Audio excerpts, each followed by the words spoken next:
plane to Lisbon.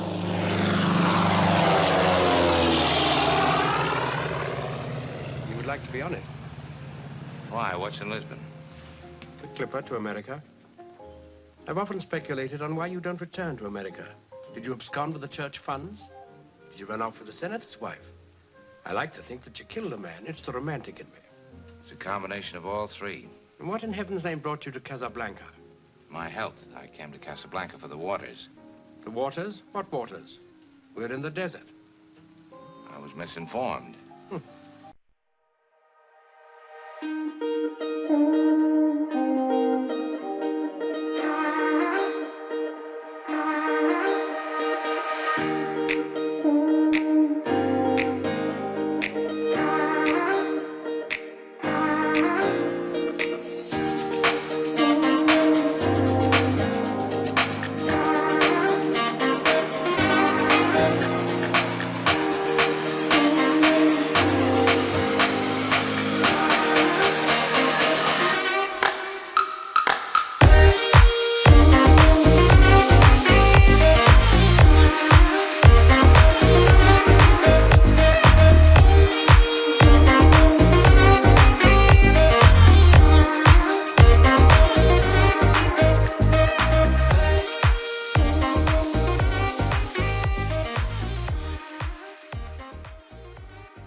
I've often speculated why you don't return to America.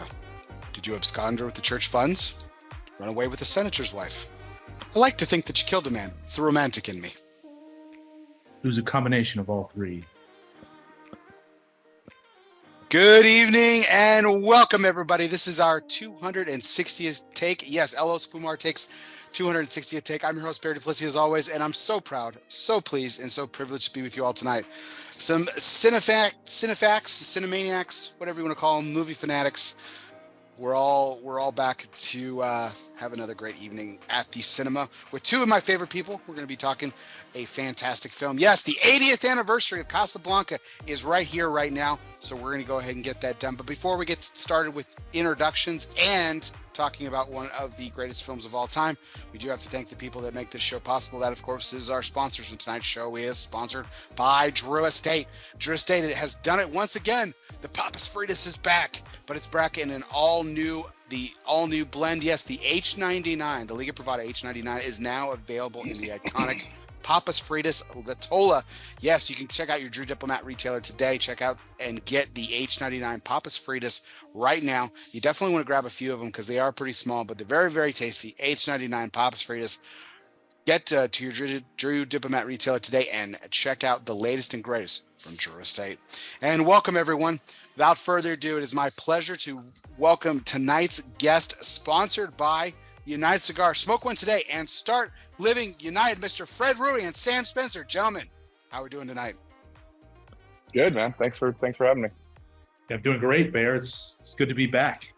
It's good to have you guys back. I love talking movies with you guys, and I love that we've kind of done this. We've done this a couple of times now, and we missed it by a couple of months, unfortunately. But this, the 80th anniversary of Casablanca just passed, and we're here to talk about one of the most iconic films of all time. I consider it one of the greatest films of all time. It's certainly one of my personal favorites. But I thought we'd kind of kick things off with that I know really kind of tired question. Where does it fall on your all-time list? Is it top 5, top 10, top 25? Doesn't break the top 100? Like where does this film kind of fall for you, Fred? So it's probably an unpopular thing. It's a top 50. It's probably a top 40, and that's probably as close as I'm going to get it. And I'm gonna qualify that stuff we're going to talk about in the show later, I'm sure. But we've come a long way, so I can certainly look at that movie at the time and the reverence, and certainly we're going to talk about the timing release, which was very, very topical at the time. Probably the most well-timed release of anything, or one of the most current event type things happening at the time. But look, as a movie, it's not fair. We've got 80 years of movies since then. So Yeah. it's just not fair to look back at a Casablanca or a Citizen Kane or something that just wowed everybody. And it's the same way, by the way, if you have kids and you're watching the show and you have kids or something like that, and it's like movies you remembered that you were like, oh my God, this movie was great. I was growing up with it and it meant something to you. And you show your kids, and your kids have had another 20 years since then, or 15 years, or 12 years of a different perspective, and they're like, it really wasn't that good. And you're like, you want to shake them, like, you don't realize how good this film is. And so it's different. It's different. So it's a top 40 for me. And certainly there are parts of it that I will give credit, way higher. But yeah, I mean, as far as just outright films and how do I feel afterwards, and does it strike a chord with you emotionally and stuff? It's an era that we weren't part of, that we've learned through history books. So it doesn't resonate the same as if you were growing in that time. So it's a top 40 for me as a film geek. But beyond that, it's hard for me to put in, like the best film of all time and things like that. What about you, Fred? Well, not you, Fred. What about you, Sam? Gosh, this is gonna be a long night. Well, I'm in a very different camp than Fred. Now, obviously, I don't think I saw this movie until maybe like high school was when I saw this movie, which I think is probably when you're old enough to appreciate this movie.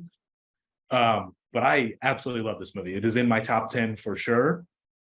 I mean, like Fred mentioned, the timing of the release in 1942 and all the themes that go along with the timing of it that are in this movie, I think are incredible. They shot it in black and white on purpose. They could have shot it in color. And I think it ages beautifully, to be honest with you. I definitely top 10 for me. I'm not sure what you think, Bear, but it could be top 5. I haven't ranked them in order. I've got a really like I've still haven't updated it, but like I have this like I publish like back, when Facebook first came out and stuff, you could publish things on your profile. I put together a top movie list. I don't even think it's on it, which is a crying shame. But I think that's before I really actually thought about it. I think it was just something I did off the cuff, and I probably still haven't even deleted it at some point. But no, Casablanca is one of those things. Like I saw it in high school too, Sam. So like we weren't different in that regard, but I spent a lot of time with the film at TCU when I was, in the radio TV film department. So, and that's where I kind of learned to appreciate it.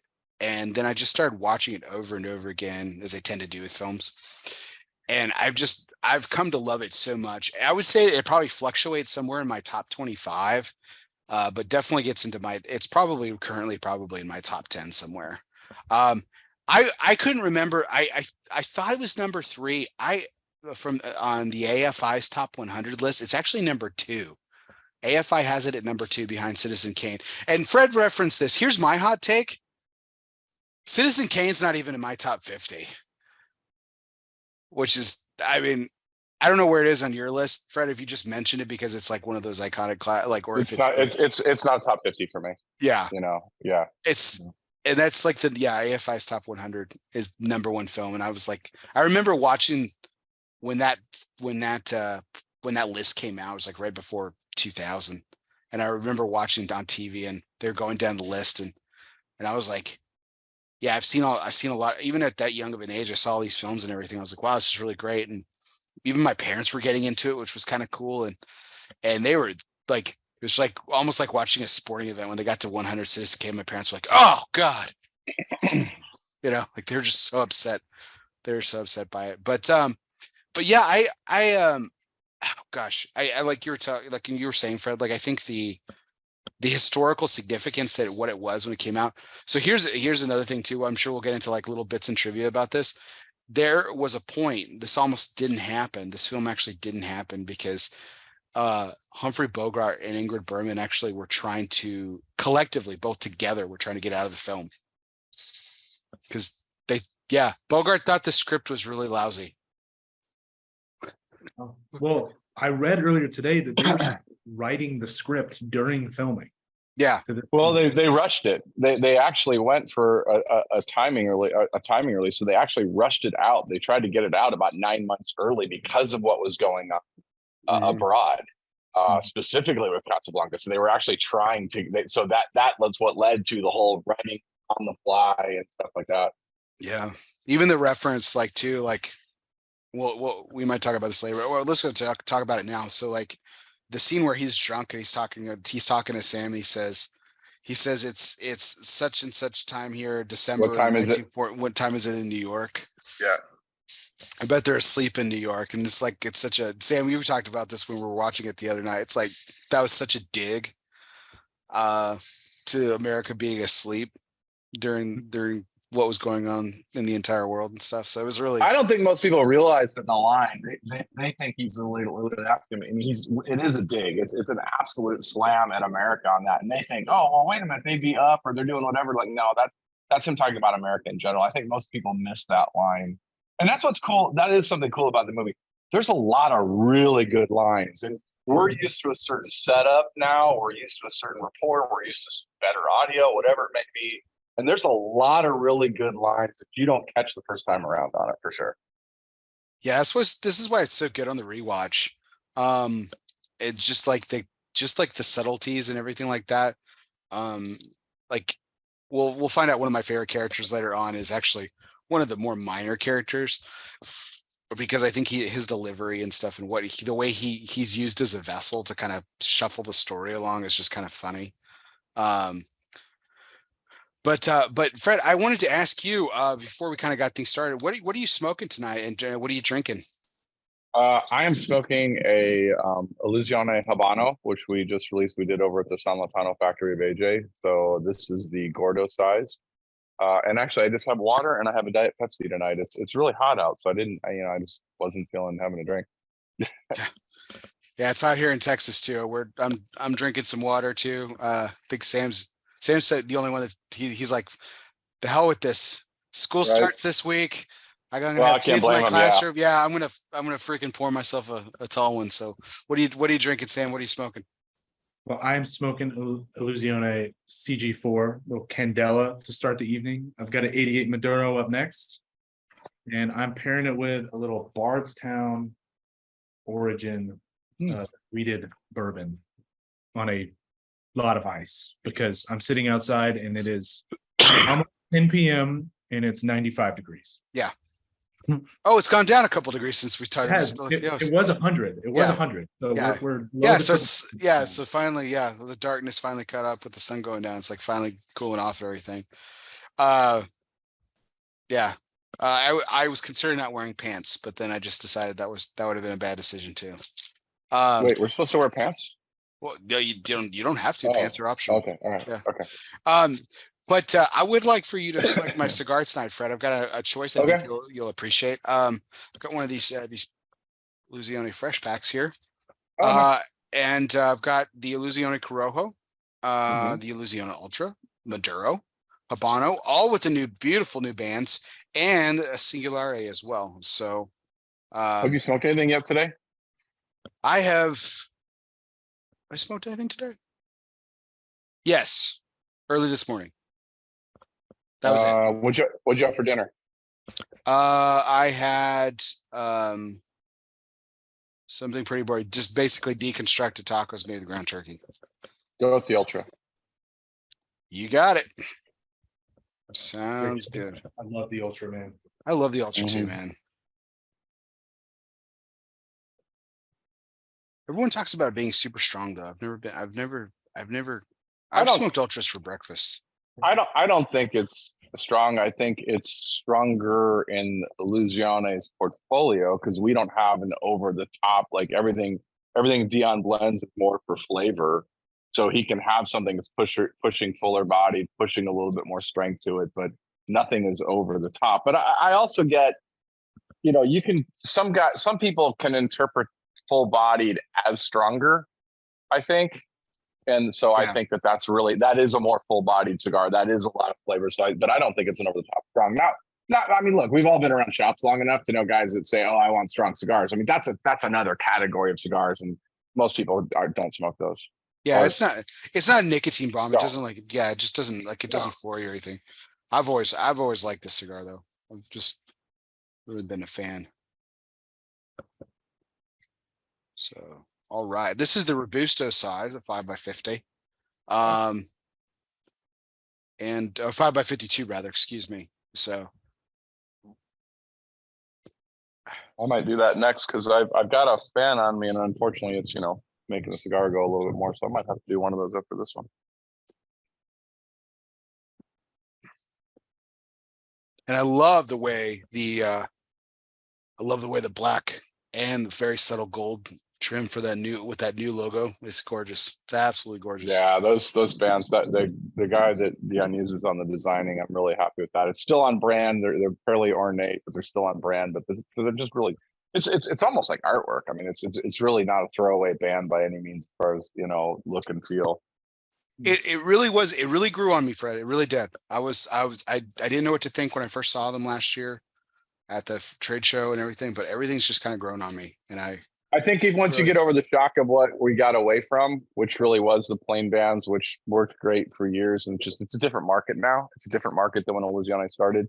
Once you get past that, if you'd have seen that from any other brand out of the gate, you go, wow, those are pretty cool looking bands. It's just you have to be on your mind go, but I really, the nostalgia. I really like the old bands. But yeah, we like the old bands too. But it's time for a change. Yeah, I agree with that. I love the old bands, and it was like shocking to see the new ones. But then I saw, I think it was the Singularity band. I was like, Yeah. damn, that looks good. Yeah. I really like that one in particular, and Yeah, it pops. They next to each other on a shelf too, which Yeah, it's funny. I was showing the Singularity to an unnamed retailer that we all know, and I was talking about the packaging changes and stuff like that because none of the blends are changing at all. And he's looking at it's like, yeah, I would have liked to have seen you guys go with a little bit more color. And I'm like, what are you talking about? How much more color could we do? I think I made the joke. I'm like, do you want Camacho colors? Because I was thinking when Camacho did the rebranding of all the colors, which by the way was probably one of the better rebrands for a brand, or certainly at the time did really good with it. But I'm just like, do you not know who we are? That's a lot of color for us. Yeah. We went from black and white to actually adding color. So like, yeah, right. Give me a break. Some colors of the rainbow, maybe. I don't know. Mm-hmm. Maybe that's the next brand. Just the rainbow colors or something. Well, that new one, it's not phosphorus, but it's the same. What's his name? What's Crown Heads? The Tim Ossinger. Yeah. Ossinger just did the one that's got the colors that. The Pi Synesthesia. Yeah. Yeah. Or I was just gonna say the new limited edition from Illusione Cigars, the Roy G. Biv. Anyone remembers that elementary school reference to rainbow colors? Anyway, we've gotten way off topic, but really great job on that, Fred. Thank you so much for picking a cigar. It's you bet. Delightfully. Gonna be drinking some more water here, and but yeah, let's dive right in here. So I mean, we always kick things off here on these shows about these films and stuff with our favorite quote. And I love kicking off the movie. I love kicking off the show with a quote. I love quotes. Anyone who follows me on Instagram knows that I love quotes. So I decided to pick kind of away from the standard. There's so much. This is probably one of the most quotable films in history. And misquoted completely, like because what people think that they say, they actually don't say. Like she never does say "play it again, Sam." She never does say. He doesn't. He always gets credit for that, and he doesn't say that. Yeah.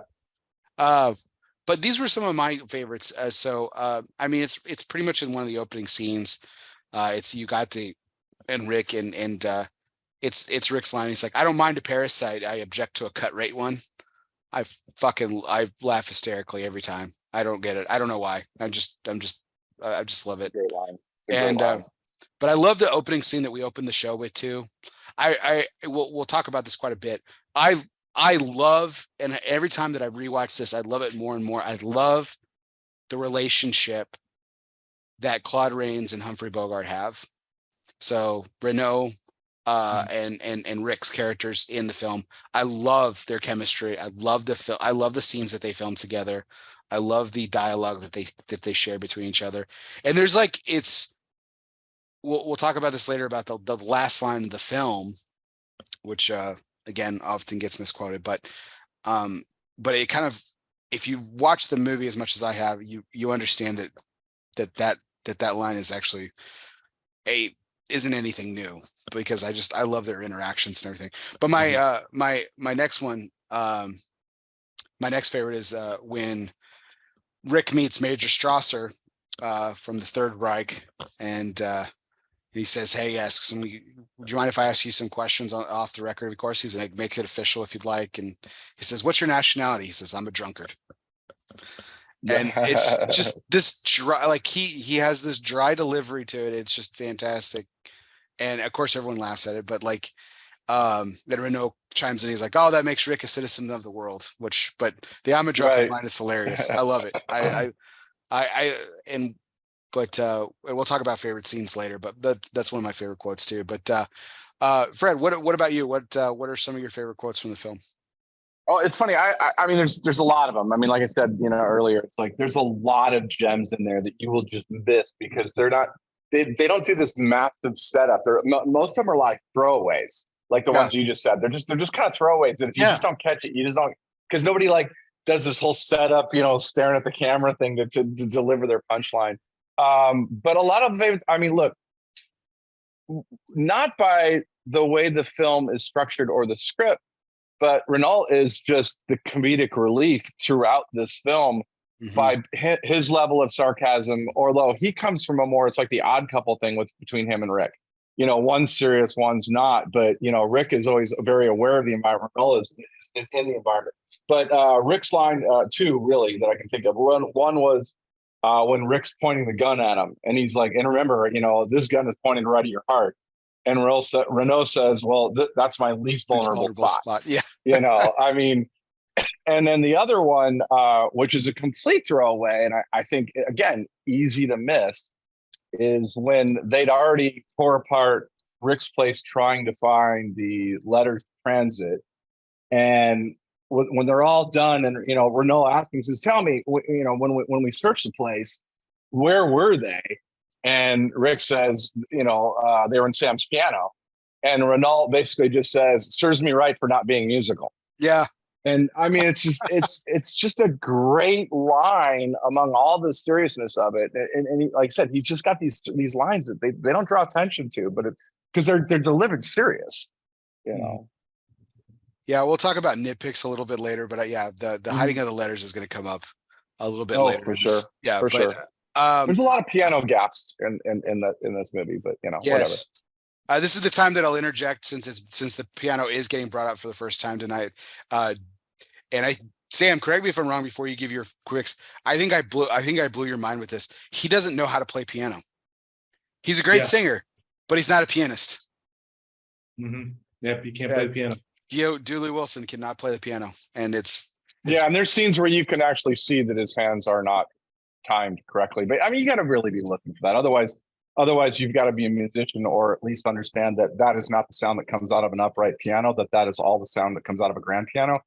So that alone already is wrong, but it doesn't matter. You accept it. Fred's taking this to another level. I didn't even fucking think about that. I'm just watching his hands, just being like. Yeah. But no, he's got a great voice too, and he does, absolutely. And I love the range that he shows. If we're gonna get music for 2 seconds, I do love the range that he shows, like the opening number where he talks about the opening as opposed to the opening number 2, the iconic song and the whole for the whole movie as time goes by. It's a very, very different style of singing, and yet he captures it both, which is really, really fantastic. Sam, what about you? Favorite quotes from the film? I mean, like we've kind of talked about, I feel like you could just close your eyes, press fast forward, pause it, and it's going to be a great quote in this movie. Like every scene has these memorable quotes that if you stop paying attention for 2 seconds, you missed it. But one of my favorites, which kind of goes back to what we talked about earlier in like all the political messaging, is when they're after Ugatti in Rick's cafe, and the other guy comes up to Rick after they got Ugatti. He's like, it's like, "I hope you'll protect me," or whatever he says. And Rick goes, "I stick my neck out for nobody." And he does that several times throughout the film. And then, the transition is he changes. Right. He sticks his neck out. He joins the fight. Time and time again. Even the scene where he helps the girl. He helps the young couple. Yeah. You know, Looks just the young couple. He puts them on the plane. He tells the band to play the song. yeah, he gives them a nod. Yeah. So that is absolutely one of my favorites. Just the meaning behind that one little Mhm. line that you would just miss Yeah. for what was happening in the world at the time. Also, And then- what a dick move! Like that guy who actually says it out loud, and he says, "Like I stick my neck out for no one." It's like, God, you, well, shit. Like Right. I'm fucked if you won't help Yeah. me. No kidding. And then there's always the classic one that you were muttering. I don't know if we were live or not. Is of all the gin joints in all the world, she walks into mine. Yeah, That's so classic. in all the gin joints, in all the places in all the world, she walks Yeah. into mine. I love that line, but I stick my neck out for nobody, and then the transition that happens throughout the film, starting right after that. They set that up well, because not only does he deliver several lines, it really is the moment with I'm sure we'll talk about the roulette table, but I mean, it's the moment when he helps the young couple that the staff realizes, recognizes that that's against his character. Yeah, So it's not like he's not, I mean, they're all surprised by it and, think, see that part of him that they don't normally see. yeah. Because Sasha comes around and gives him a huge kiss, and he's just like, he's like, "You crazy Russian!" Like, just gives him like a smack on the ass. It's funny. Of course, he's supposed to be 3 shits to the wind at that point, because he's probably like second or third bottle in at that point. Mhm. But I got like, I think that's probably the best point about this film. There's a lot of movies like this, I think, but this is probably the tops of that list, where you could, like you were saying, Sam, like you could really fast forward, like close your eyes, fast forward, and stop, and like there's never a part of this film, I don't think, like I've seen it way too many times, so this is easy for me to say, but like you guys probably, I know you guys have seen it several times, but probably not. It's like there's no way at any point, if you've seen it a few times, if you press play at any point in the film, that you don't know it's Casablanca. Oh yeah, Absolutely. for sure. It's like iconic scene, iconic scene, iconic scene, Yeah. iconic scene. Like every one of them, back to back to back. So good stuff. Anyone else who's watching or listening on later, you can guys drop your favorite quotes in the chat, because the chat of the comments, because obviously we missed a few, because there's tons. There's absolutely tons. Oh, there's I mean, it really is well written. Like, I mean, it's almost like you could just read the script, and that's when you, like you said, so many of the lines, it's so easy to miss. So easy to miss so many of the lines. I mean, we can go through a ton of other quotes on there that just aren't showcased. Like I said, they're just characters talking.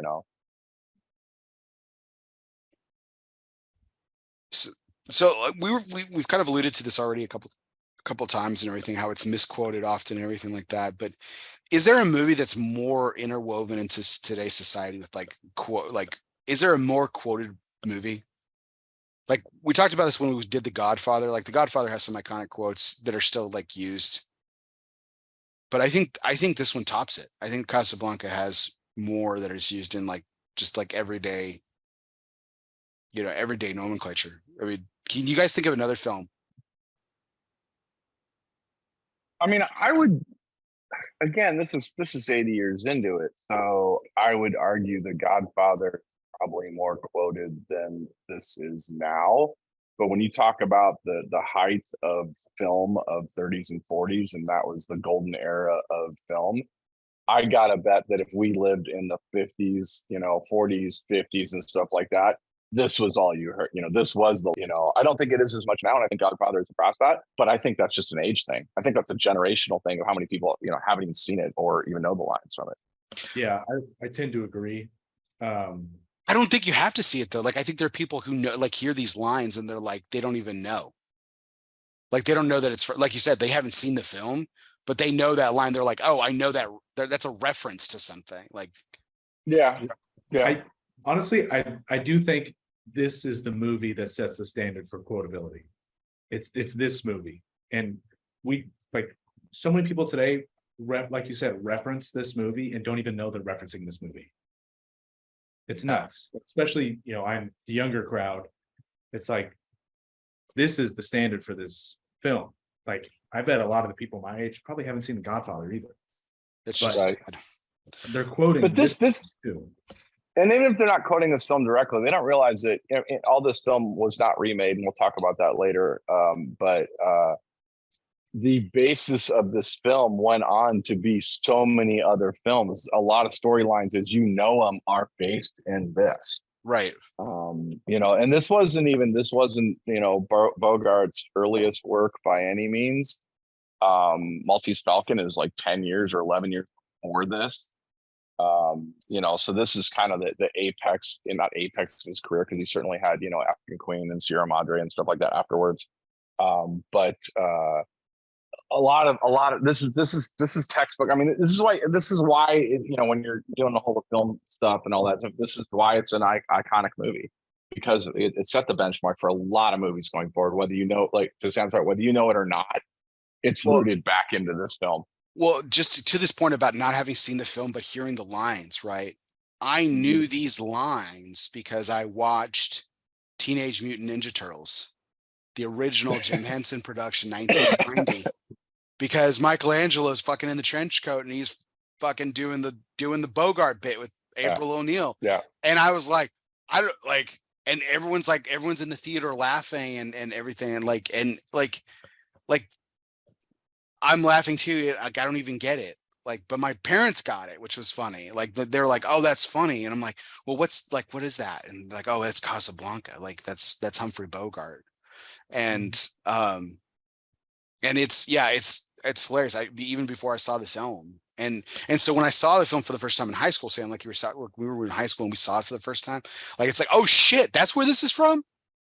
Holy cow! Like the entire film's like that. It's like, oh my gosh! And then you get to the end, and of course that the last line of the film is something that's also muttered too, which is like, I think this is the begin to a beautiful. I think the last line of the film, by the way, has, other than "played against them," which it's not said like that, but the last line of the film is actually, I think, is what's carried on longer than anything, because it just seems to be a vernacular that people can use a little bit.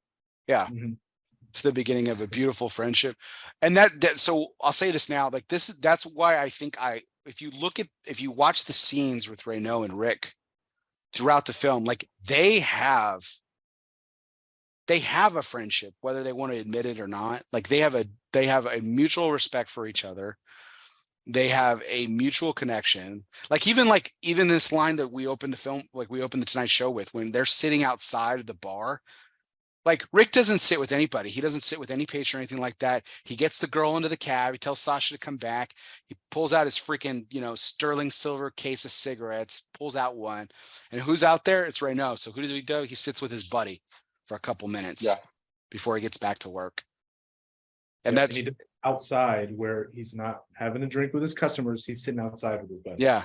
Sitting outside. Kind of going off like movies interwoven into society. I think one of the only movies that has like an argument, I think Casablanca is the standard, is maybe like the original Star Wars in terms of just, I mean, that movie came out in the 70s. Right. And it is still the standard for, like, it was the first big sci-fi movie, set the standard. Yeah. It's quoted everywhere. Even though, people talk about the new movies. I don't even know if they count.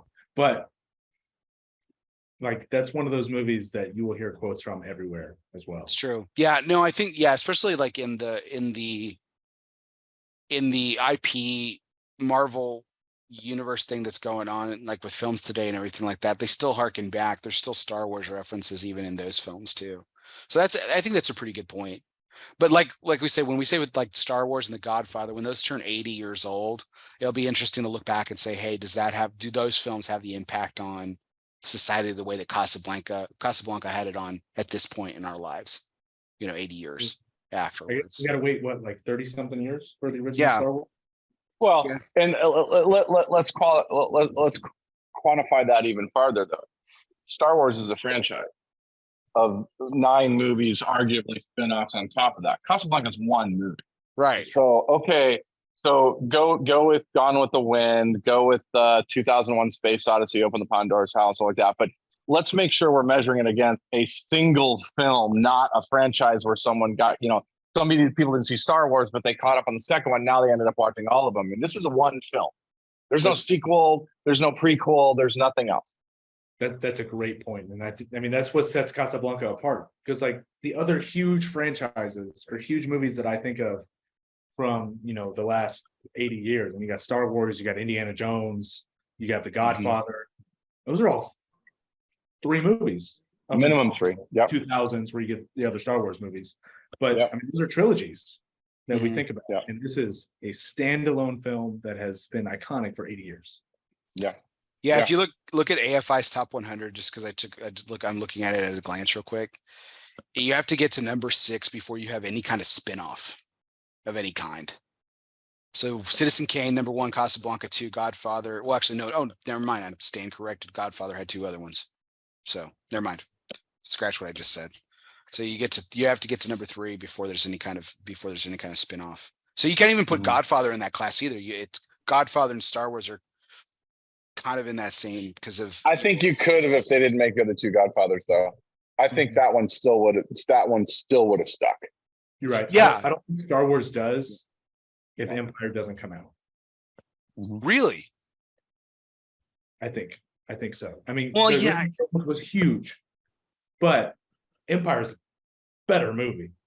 Well, so's Godfather. No, by far. So is Godfather 2. That's true. But I think what made Star Wars have this crazy staying power is they were able to tell this story over 3 minutes. Yeah.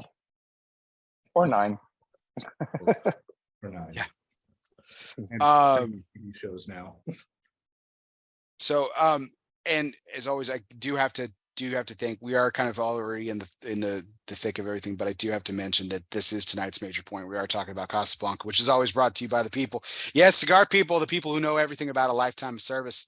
Protocol Cigars is more than just pool parties and good times. Well, maybe it is. But behind the fun is a motivation for service, a motivation for giving back, from the original Protocol Blue to the latest release in the Lawman series. Phoebe Cousins' Protocol has always been about honor, passion, and yes, the people. It's what their life's work has been and always will be about. Power of the P, Protocol Cigars. So we've done this with a couple of, obviously we didn't do it too much with Ocean's 11 because it wasn't nominated for any Oscars.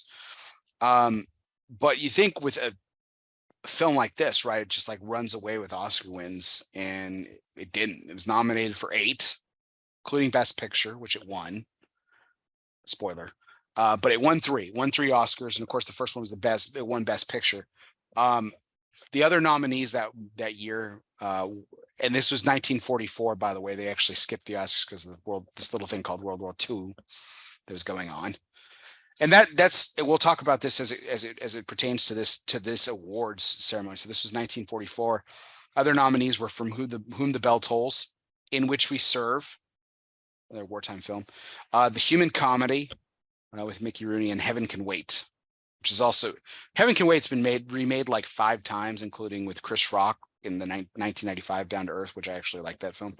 But Heaven Can Wait, I think, has been remade like 4 times. But this is the original in it. So for me, definitely Edge is the best. But let's take this opportunity to talk about this. And Sam, you and I talked about when we watched it the other night together.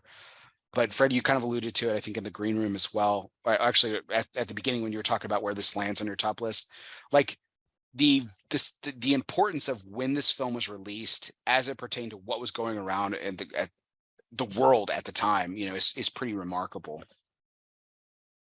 Yeah, I think you made a good point, though. I was trying to think when you talked about that, I was trying to think of something that came out that was impactful in current event time. And I think of movies that were impactful, but retroactively. I think Ed Norton, American History X was a phenomenal film. But again, almost looking back a little bit, Deer Hunter was definitely another one.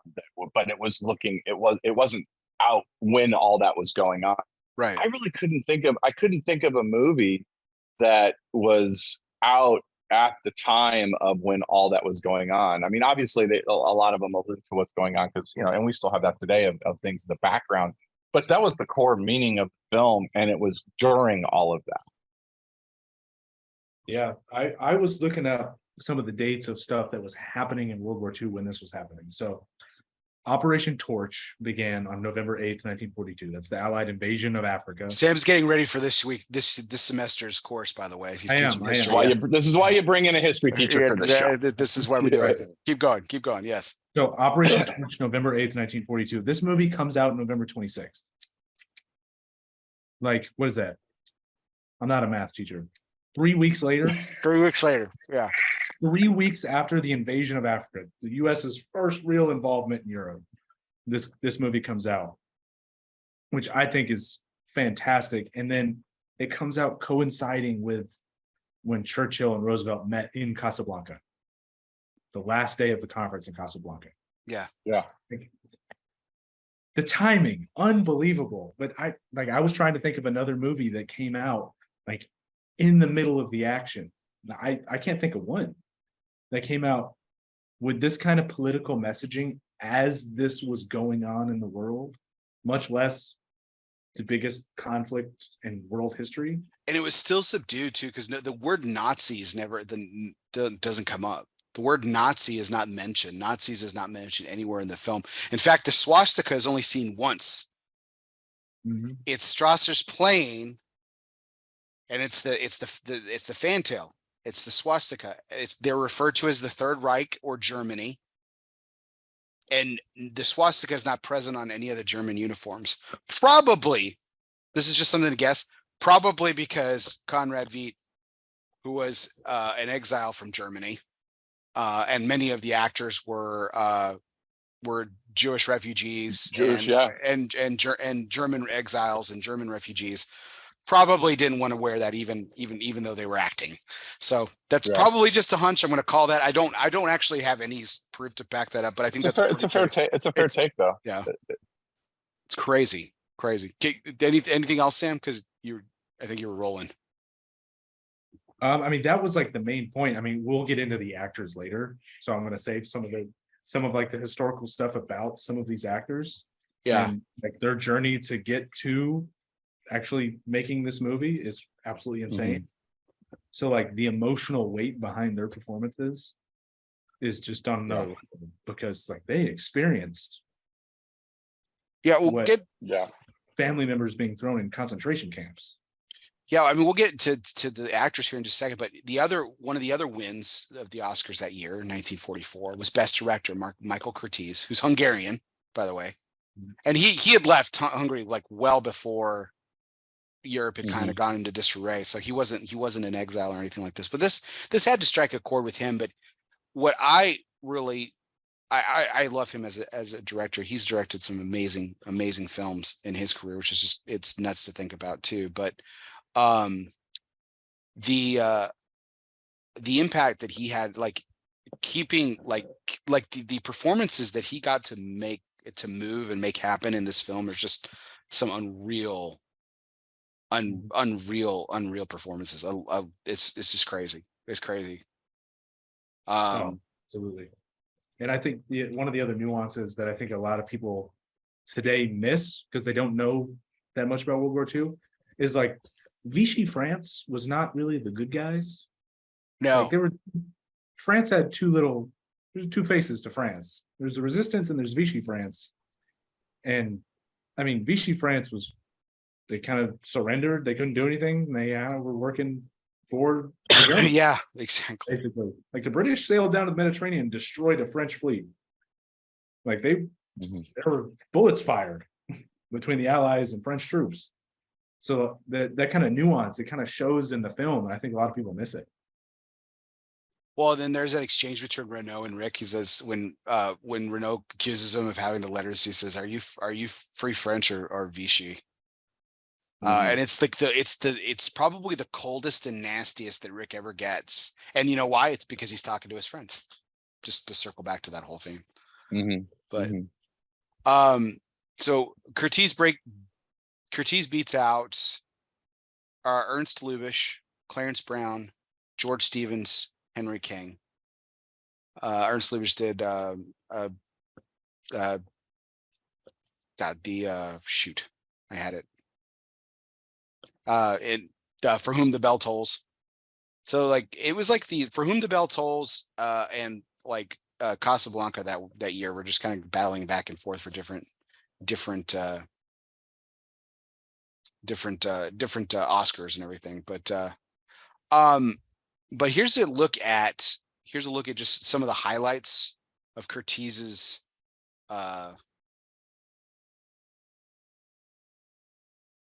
resume a little bit. So he also did The Adventures of Robin Hood with Errol Flynn. Another pretty good film. Comancheros, John Wayne was one of his last films, early 60s.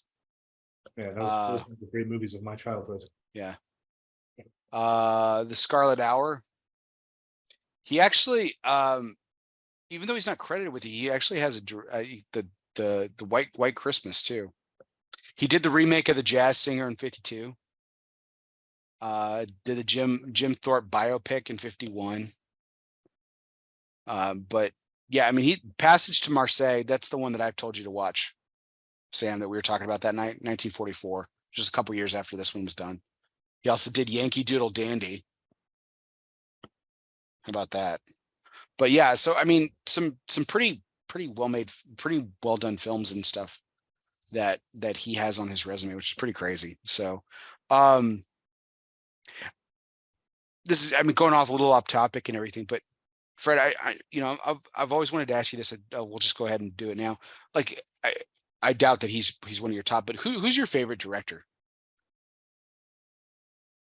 God, that's so hard. I mean, Coppola is definitely up there. I like a lot of Quentin Tarantino stuff. I like that Quentin Tarantino can just put everybody in one room. If you look at some of, you look at Hateful Eight or you look at Reservoir Dogs, and it's like all in one room, that he's so heavy dialogue and maintains the level of suspense. Those two come to mind right out of the gate. I mean, obviously, Lucas and Spielberg for different reasons. But yeah, those would be a top four for me, probably, that I can think of offhand. So you're Fritz Lang, which I'm gonna bring up Fritz Lang earlier. I was gonna bring him up earlier because we're gonna talk about Peter Lorre though. But there's a movie called M. I think it's like 1930, 31 or something like that. And it was Peter Lorre's, like, I don't know, third or fourth movie, because Peter Lorre's in a lot of movies. And he's just that kind of goofy, bug-eyed guy. But there's a movie called M that I thought that was more interesting from a film school standpoint than even this was from a cinematography standpoint. Definitely. So Fritz Lang was another one. M is such a great film. I think it's so underrated. I'm man, it like makes me totally nerd out that you mentioned that film, Fred. I love it. I love that. I love that movie.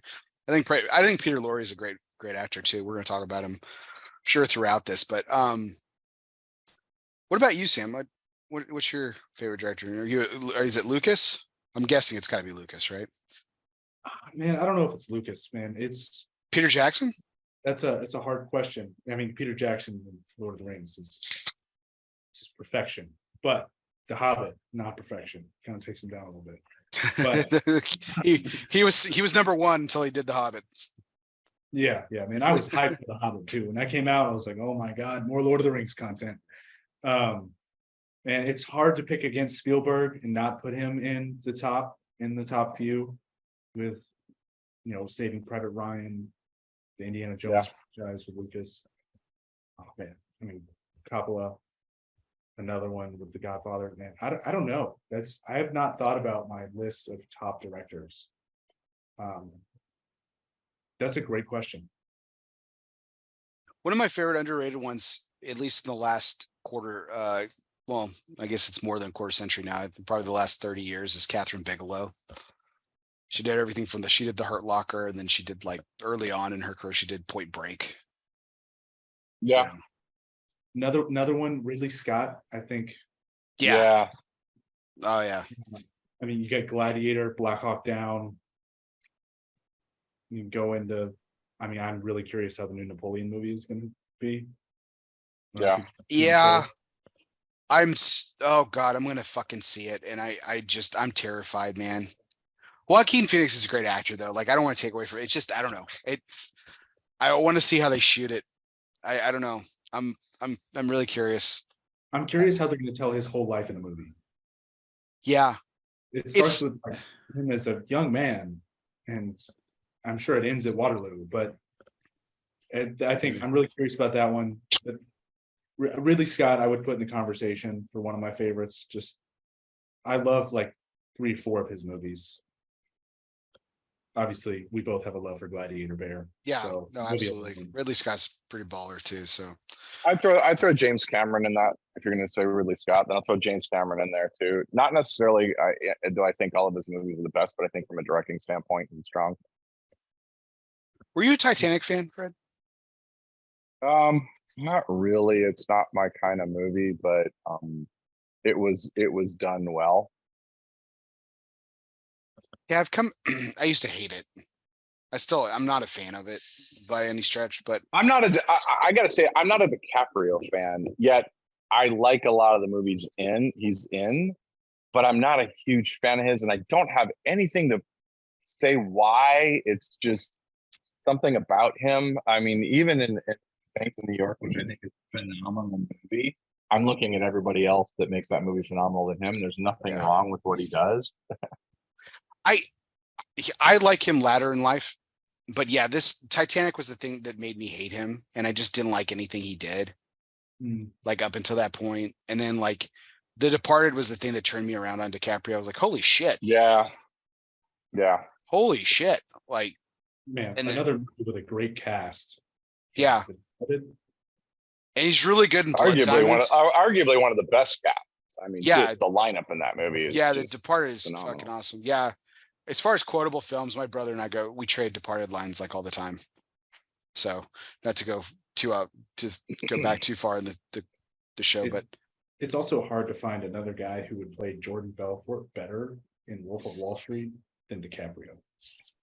I will give you that. I will give you that. He absolutely kills it in that. yeah, I'll give you that. He crushed that role. That's a good point. It's a good point. No, that's a movie I watch and I sort of feel like a worse person after watching that movie. Oh God, yeah. But he crushes it. Yeah, you have to take a shower after that film, or several. It's funny because I met Jordan Belfort like about 20 years ago, or holy shit, that long ago now. And man, I asked him about the film because I'm sure everybody does, and he said it's not even like 100th of the shit they did. And I said, so any regrets? And he says he has zero regret for what he went through, what he did. Oh, I'm sure he doesn't. That's crazy. God, man, I can't believe you met him. That's so nuts. Yeah, that's so crazy. Small world. I think he like tours around and speaks now. Oh yeah, yeah. On sales or something, because he's not allowed to do anything with stocks whatsoever. But he's like I don't know if it's a motivational speaker. He teaches like sales teams or something like that, you know. Yeah, sell me this pen. Yeah. But speaking of performances, to bring it back to Casablanca, this is probably the two biggest tragedies. Claude Rains and Humphrey Bogart both nominated, Best Actor and Best Supporting Actor, both lose. Yeah.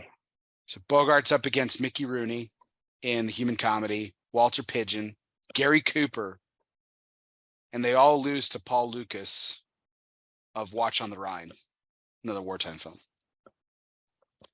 But Bogart not winning is probably that's just shit, man. That's terrible. I don't even know how else to say it. Like, it's just an awful take. Like, yeah, but it's not. I mean, it's not Bogart's best to me. No, it's not. I mean, if you talk, again, this little guy, Sabrina. I mean, who knew that the dude had like a sense of humor? Sabrina is an awesome movie, and it shows more of his range. But yeah, I didn't. There's a lot of the awards. That's the one that I'm like, okay. I mean, Mickey, I think, deserved it also. So I think that was kind of a toss up on there. Yeah, Walter Pidgeon and Madame Curie too is also a really good role. Mickey Rooney, Human Comedy, but Gary Cooper and Who the Bell Tolls, which is a great film, which I was saying earlier, From Whom the Bell Tolls and Casablanca go head to head in this award, the Oscars that year. Actor in a supporting role, Claude Rains is up against J. Carroll Naish of Sahara, Akeem Tamirnoff, From Whom the Bell Tolls, Charles Bickford, The Song of Bernadette, and they all lose to Charles Coburn of The More the Merrier. Have you seen any of those films, Sam? No. From Whom the Bell Tolls is really good. You need to see that one. For Whom the Bell Tolls is good. Yeah, I did see the one that he won in, but I don't remember the other one. I don't remember. Yeah, I've seen The More the Merrier. I've seen The Song of Bernadette. I never saw. I've seen Sahara for them. Okay, yeah, I guess I have seen all of them. It shows what aged. Yeah. Well, that's the thing about the Oscars too. Like, I love doing this because in retrospect, like some of it ages really. Like some of them, like the right person won, or the right film won, and sometimes it's like a total miss, like a total miss. But well, yeah, we have that now. We have ones that, you know, I mean, Denzel Washington not winning for Man on Fire was just crazy to me. Oh God, yeah. You know, so I mean, there's always some that you're just like, are you kidding me? I mean, look, I'm not a huge fan, but I mean, what was it? Barbra Streisand wasn't even nominated when the film was nominated for like 20 awards, including Best Picture. Mm-hmm. And I remember that year Billy Crystal was doing the hosting, and he did some song and dancing in the beginning, and he made a joke of, you know, whatever it was, number of nominations, and what do they think the film directed itself? Because Barbra Streisand was shunned on there and wasn't given the Best Director, not you know, even a nomination. Yeah, I'm not a Streisand fan either, but that was ridiculous that she wasn't. So we mentioned Curtiz wins for Best Director. The other winning was screenplay, right? We talked about this is being written on the fly by the Epstein brothers, Julius and Philip, not to be confused with Jeffrey Epstein, who did not kill himself, and Howard Koch, as well, is given a writer's credit too. So best writing for a screenplay. It's nominated for best cinematography, black and white. This is when they actually had two categories, black and white and color. Arthur Edison, he loses, which I think is a crying shame because I think it's incredibly well shot. I think it's like, this is probably where Gordon Willis probably got a lot of his inspiration for The Godfather. Just the lighting and how people are lit. It's pretty crazy. Sam and I were talking about this when we watched it the other day, Fred. You realize that like Ingrid Bergman she's only shot from her left side, like almost exclusively through the entire film, because that's quote unquote her best side. Now that you mention it, I realize that, but I didn't think of that. Yeah. Best music nominated, Max Steiner, who hated the song. Max Steiner hated the song. Nobody wanted it. They would have redone it, except that Ingrid Bergman was onto another part and had already cut her hair. Right. So they could not reshoot it. They wanted that song out so bad. Yeah. Max Steiner, who's also a German refugee, escaped Nazi persecution. Probably because he was an artist. I don't think he's Jewish. He might have been. I'd have to look that up. But yeah, he was nominated for best scoring a dramatic or comedy picture. But that was really it. So they lose in music, they lose in film editing, Owen Marks. They lose in cinematography, which is just a shame. But they win screenplay, which, thank God, that aged fantastically. We talked about how quotable this film is. That aged insanely well. So that's really great. Yeah. So give it to him retroactively had it not won. Yeah, no, exactly. Just on that premise alone. Good stuff. Well, we've talked a lot about characters throughout this, and we haven't gone, like, we've mentioned Bergman once. We've mentioned Claude Rains, Renault, of course, Rick. I mean, but there's so many great actors in this film who play just incredible parts. You know, Peter Lorre, who plays Ugarte. We mentioned him a couple times. Sidney Greenstreet, who he didn't even appear in film until The Maltese Falcon. You referenced that earlier, Fred. But he plays Signor Ferrari in this. S.C. Sakal, or I think he was credited as S.K. Sakal at the time. He plays Carl. Great, another theater actor. He was one of those special ones that he was a Jewish refugee, fled Germany, and he had 3 sisters die in concentration camps. Yeah. You talk about the emotional impact of making this movie after that. Yeah. No joke. Talked about Conrad Veidt, who plays Heinrich Strasser. Paul Henreid, Victor Laszlo, who has probably some of the like the least impactful lines, but he's got a couple of good ones here and there. And I think it's good though that his role, like his importance as a character, like the way that they put him on a pedestal throughout the film. It's good that he doesn't steal the scene. I think that was really smart. And he's a brilliant actor. Ingrid Bergman, of course, he's just absolutely gorgeous. Okay, listen, we're all married men here. Like, but hey, is there a better looking woman in film?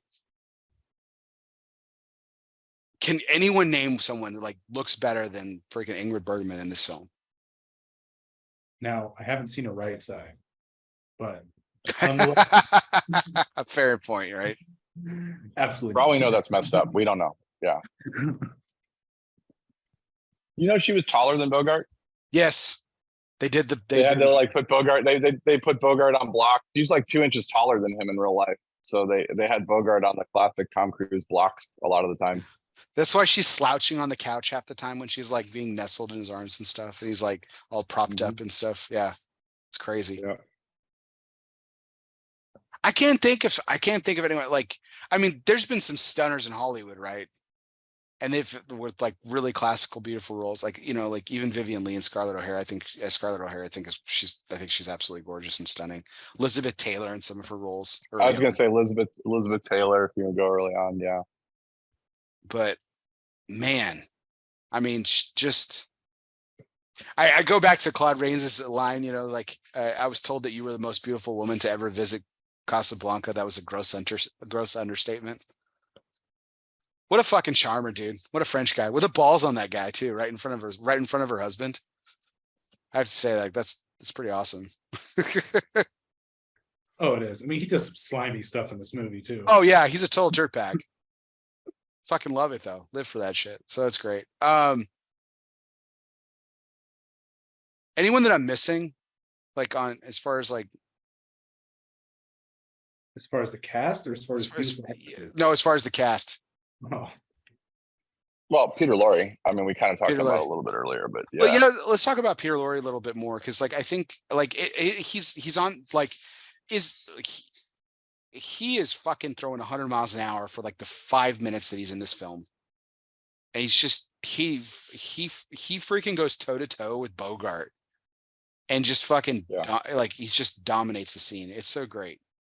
Like he's got that line that when Peter Lorre gives him the papers, and he wants Rick to hold the papers, and he says, like, Rick, I have a lot of friends in Casablanca, but somehow because you despise me, I trust you're the only one I trust, or something like that. Yeah, and just, oh god, and when he says, he's like, hey, I heard a rumor that when Bogart says, I heard a rumor that the 2 German couriers were holding letters of transit, and just the fucking slimy look that Lorre has on his face. He says, ooh, poor devils, and just like, oh, you bastard. It's fucking great. You killed the Nazis and you're a fucking hero. Oh man, love it. This little slimy freaking Gollum character. There's a reference for you, Sam. Fucking took one to Hitler, dude. And you get in that exchange that Bogart all of a sudden has more respect for him. Oh yeah. Yeah, he's like, I am a little more impressed with you. Like it's just it's such a great exchange. Like as much as I love the Renault Rick, dialogues and stuff, like Peter Lorre is just absolutely fucking sensational in the 5 minutes that he's in this film. It is funny though that the core theme of this thing with the whole letters of transit, there was no such thing as letters of transit, and it's not like the Germans would have listened, cared about it anyway. Yeah. But that wasn't a thing. Right. Yet it's so entrenched in this film. Yeah, signed by General de Gaulle. Like the fucking Nazis care about that. Like who cares? Yeah. Unbelievable. We're gonna get to Sidney. Sidney Greenstreet's a fantastic actor, and he's good in this film. Don't get me wrong, but we're gonna get to his part later for me at least. But Dooley Wilson playing Sam. I love him and Sakal, who plays Carl, as a vessel throughout this film. Just like how they kind of carry the scene along, they move the scene along. but it's they're just really, really good stuff. The other actress who's well, actually, there's two other actresses that I think are quite. We were talking about Ingrid Bergman. Any other film, if Bergman's not in this, like Madeline LeBeau, who plays Yvonne, you know, the lady that Rick basically throws away. She freaking dominates the screen in any other film that she's in. She really does. I mean, her screen presence is really strong, and I know it's a small part of, you know, who Rick's obviously been involved with, but is not anymore. And I love Renault's line when she's throwing her out and basically says, you know, how extravagant you are, you know, throwing away women like that. Someday they may be scarce. Yeah. You know, I mean, but she, I mean, if you talk about an impact and, you know, just commanded the screen whenever she was on it, she was strong. Yeah. Well, no, you go back and watch it, like I said, like the first few times you see the film, and the scene's very powerful, and you're fixated on the fact that Henri, you know, Laszlo is directing the band playing the French national anthem, and that's the first few times you see it, that's what you're focused on. But like the tears, Yvonne's tears are real, and like a lot of the actors there are they're refugees, right? So that like that emotionality is so real in that scene, and her tear, like every time I watch it now and I watch her, and I just that scene's really emotional for me, because it's she's brilliant in that. And that, I mean, that wasn't really, you can't say, hey, that was brilliant acting, because it wasn't for her, but I mean, it's just a powerful scene by her. Yeah. So really good stuff. So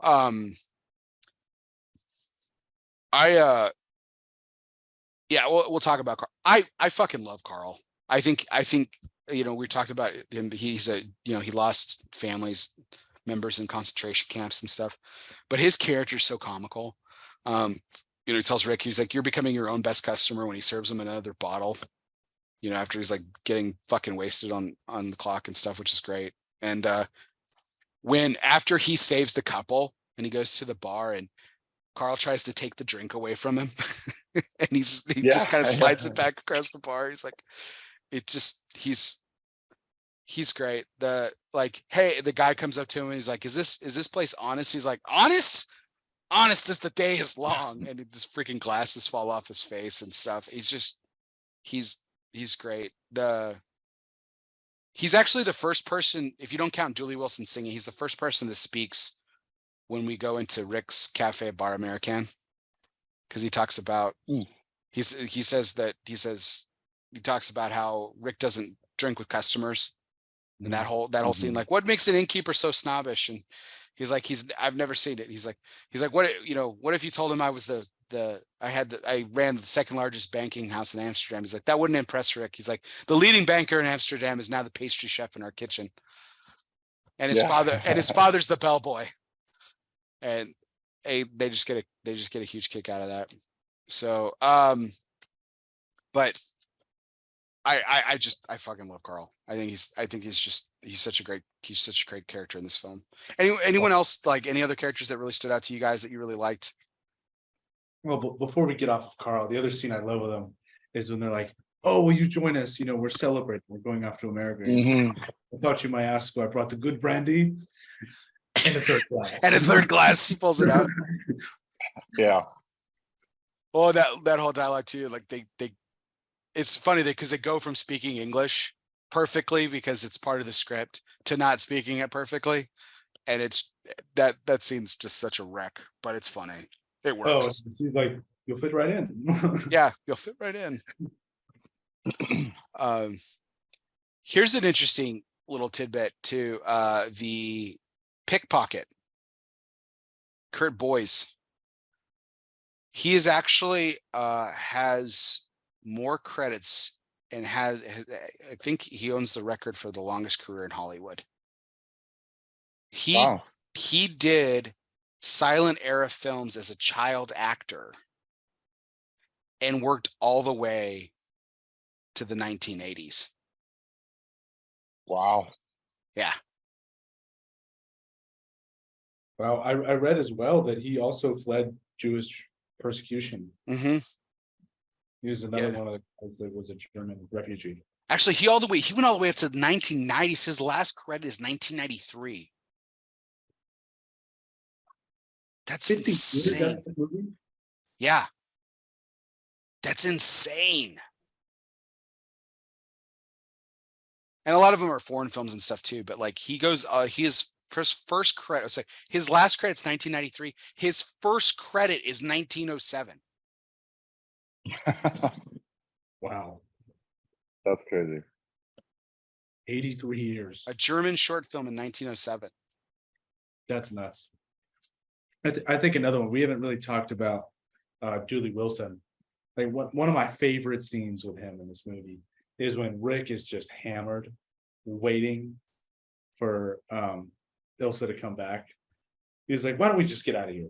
You know, let's go get drunk. We'll go fishing." Yeah. We'll get fishing. love We'll that. get drunk. We'll drive all night. Like, Sam, he's already drunk.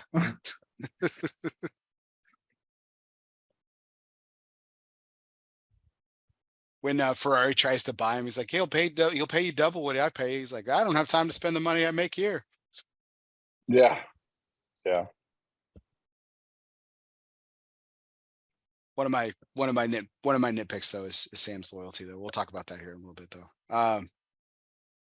But yeah, just I love the characters in this film. I think the fact that it won Best Writing is absolutely perfect because I think every character nails their lines. Like just absolutely crushes it. Like it's just a fantastic, really well done, blocked, everything. Just really insane. Good stuff. All right, cool. Well, that will bring us up to some of our fun segments for the evening, which of course are always, we'll kick things off with our United Cigars presidential trivia segment, which is always brought to you by United Cigars. I feel like the pressure's on me as a history. Well, I this suck is at this one, but you know, I'm not a history teacher, so I feel a little better to getting on. It's multiple choice. It's always multiple choice. Everywhere, and of course, the United. I know, and I still get it wrong. The United Cigars trivia segment is always brought to you by United Cigars, featuring La Gianavana, distributors of Jose Dominguez, Bandolero, Garofalo, the Firecracker, and the highly acclaimed Atabey, Byron, and now Alfonso lines from Selected Tobacco. Smoke one today and start living united. Yes. All right. So here we go. Multiple choice. The question is which U.S. president's favorite film was Casablanca? Was it A, Dwight D. Eisenhower, B, Bill Clinton, C, Barack Obama, or D, Donald Trump? Ooh. Yeah, that's tough. Because I feel like Eisenhower was serving when this movie came out. I don't think Obama was alive when this movie came out. Yeah, but it's been around 80 years too. I'm not trying to check you guys up, but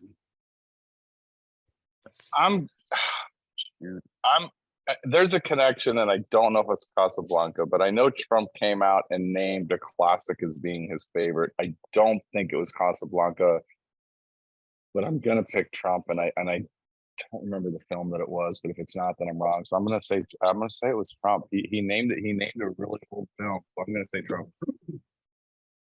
And so Obama, Clinton, Trump, or Eisenhower? Sam? man, you know, I feel like I don't think it's Clinton the most. So I'm gonna go with Clinton. Yeah, I like it. It is Bill Clinton. Yes. Oh, It is there Bill you go. Clinton. So Trump did name a very iconic film. We talked about it earlier. Citizen Kane. Citizen Kane. Okay, all right. good- I the knew he good- named one back then. Okay. He named a few. He said the Citizen Kane, The Gone with the Wind was another classic one that he really liked. The Godfather, The Good, the Okay. Bad, the Ugly, Goodfellas. Those are some of his that he mentioned during the Okay. the 2016 presidential campaign. Barack Obama's favorite films are The Godfathers Part 1 and 2. And he's a smart man because he didn't name Godfather 3. Thank God. Uh, Have named some pretty iconic films. Yeah. So I'll give Yeah. them that, regardless George- of anybody's political beliefs. They've George- named- George W. is a man after my own heart, though, because Field of Dreams is his #1 film, and that's my favorite film of all time. Oh, But it's baseball, so. But Bill Clinton, Casablanca, High Noon was another favorite, but Bill Clinton's High Noon is actually the favorite of a lot of presidents, and including Ronald Reagan, JFK. I was gonna say Reagan was, yeah. Yeah, they loved High Noon. So Reagan was one of the names thrown around to play Bogart's part. Right. Yeah. They never offered it to him, but he was one of the names thrown around. God, what a different film that would have been. Interesting. So I think he could have done it. I think so. I think he could have. I don't think it would have been like one of these things like, gosh, that was, really, really, really miscast or anything like that. Yeah. He also really liked the Sound of Music, apparently. A controversial pick. How about this? Jimmy Carter's favorite films were All the President's Men and Midnight Cowboy. Midnight Cowboy, one of the most controversial films of all time. Oh, And, it was, okay. and All the President's Men, what a dig. What a dig to the other party, man. True Democrat. Jimmy Carter. Wait, so do we know Eisenhower's? Did he ever mention it? I think I had it written down. Let me check. I don't know if he mentioned anything. Oh no, he was a High Noon guy too. He was a Oh, High what? Noon. High Noon. Yeah, High Noon. The Western. So Oh. yeah. You Oh, Truman was My Darling Clementine. Mm. That was the earliest one I could find. Speaking of Truman, have you guys seen Oppenheimer? No, Not I yet. need to. Yeah. Have you seen it? Have you seen it yet? Yes. Gary Oldman is Truman. He hits it. Gary Oldman is quickly becoming one of the best actors. I've always said it was Daniel Day-Lewis. He's the one you always forget because he's just iconic in every role he plays. But like I said, Gary Oldman is probably. I mean, right now, I mean, it was always for me. It was Daniel Day-Lewis and Gary Oldman right behind it. But I got to tell you, I don't know how many more film credits Gary Oldman needs for me to just say, you know what, he gets to be the GOAT. Guy, And he only got like 3 minutes of screen time in Oppenheimer, and he is money. that's awesome. I love when actors believe do that, man. When they just like come in like Pierre Lorre in this one, like he just fucking throws heat for like the 3 minutes they're in a film. It's just incredible. You know what I learned this week? Speaking of actors that did roles in there, Dustin Hoffman's in Star Wars. What? Uncredited. I went and looked at it and verified it, and I went through the screenshots of it, and I think it's him. It's a scene when Darth Vader comes into where Princess Leia is imprisoned, and the stormtrooper to the right is not wearing a helmet. And if you zoom in on it, it looks like Dustin Hoffman. And supposedly he was a fan, and he was there, and he asked if he could be in it, and supposedly that's him. So I learned that like literally like last week. Holy shit. And I'm like, there's no way. I went and looked, and I looked at the screenshot that a guy had on and stuff like that. And I'm like, I think it might be him. That's fucking crazy. Holy shit. You're the Star Wars fan. Did you know that, Sam? I did not know Fred was this big of a Star Wars fan. Oh, huge.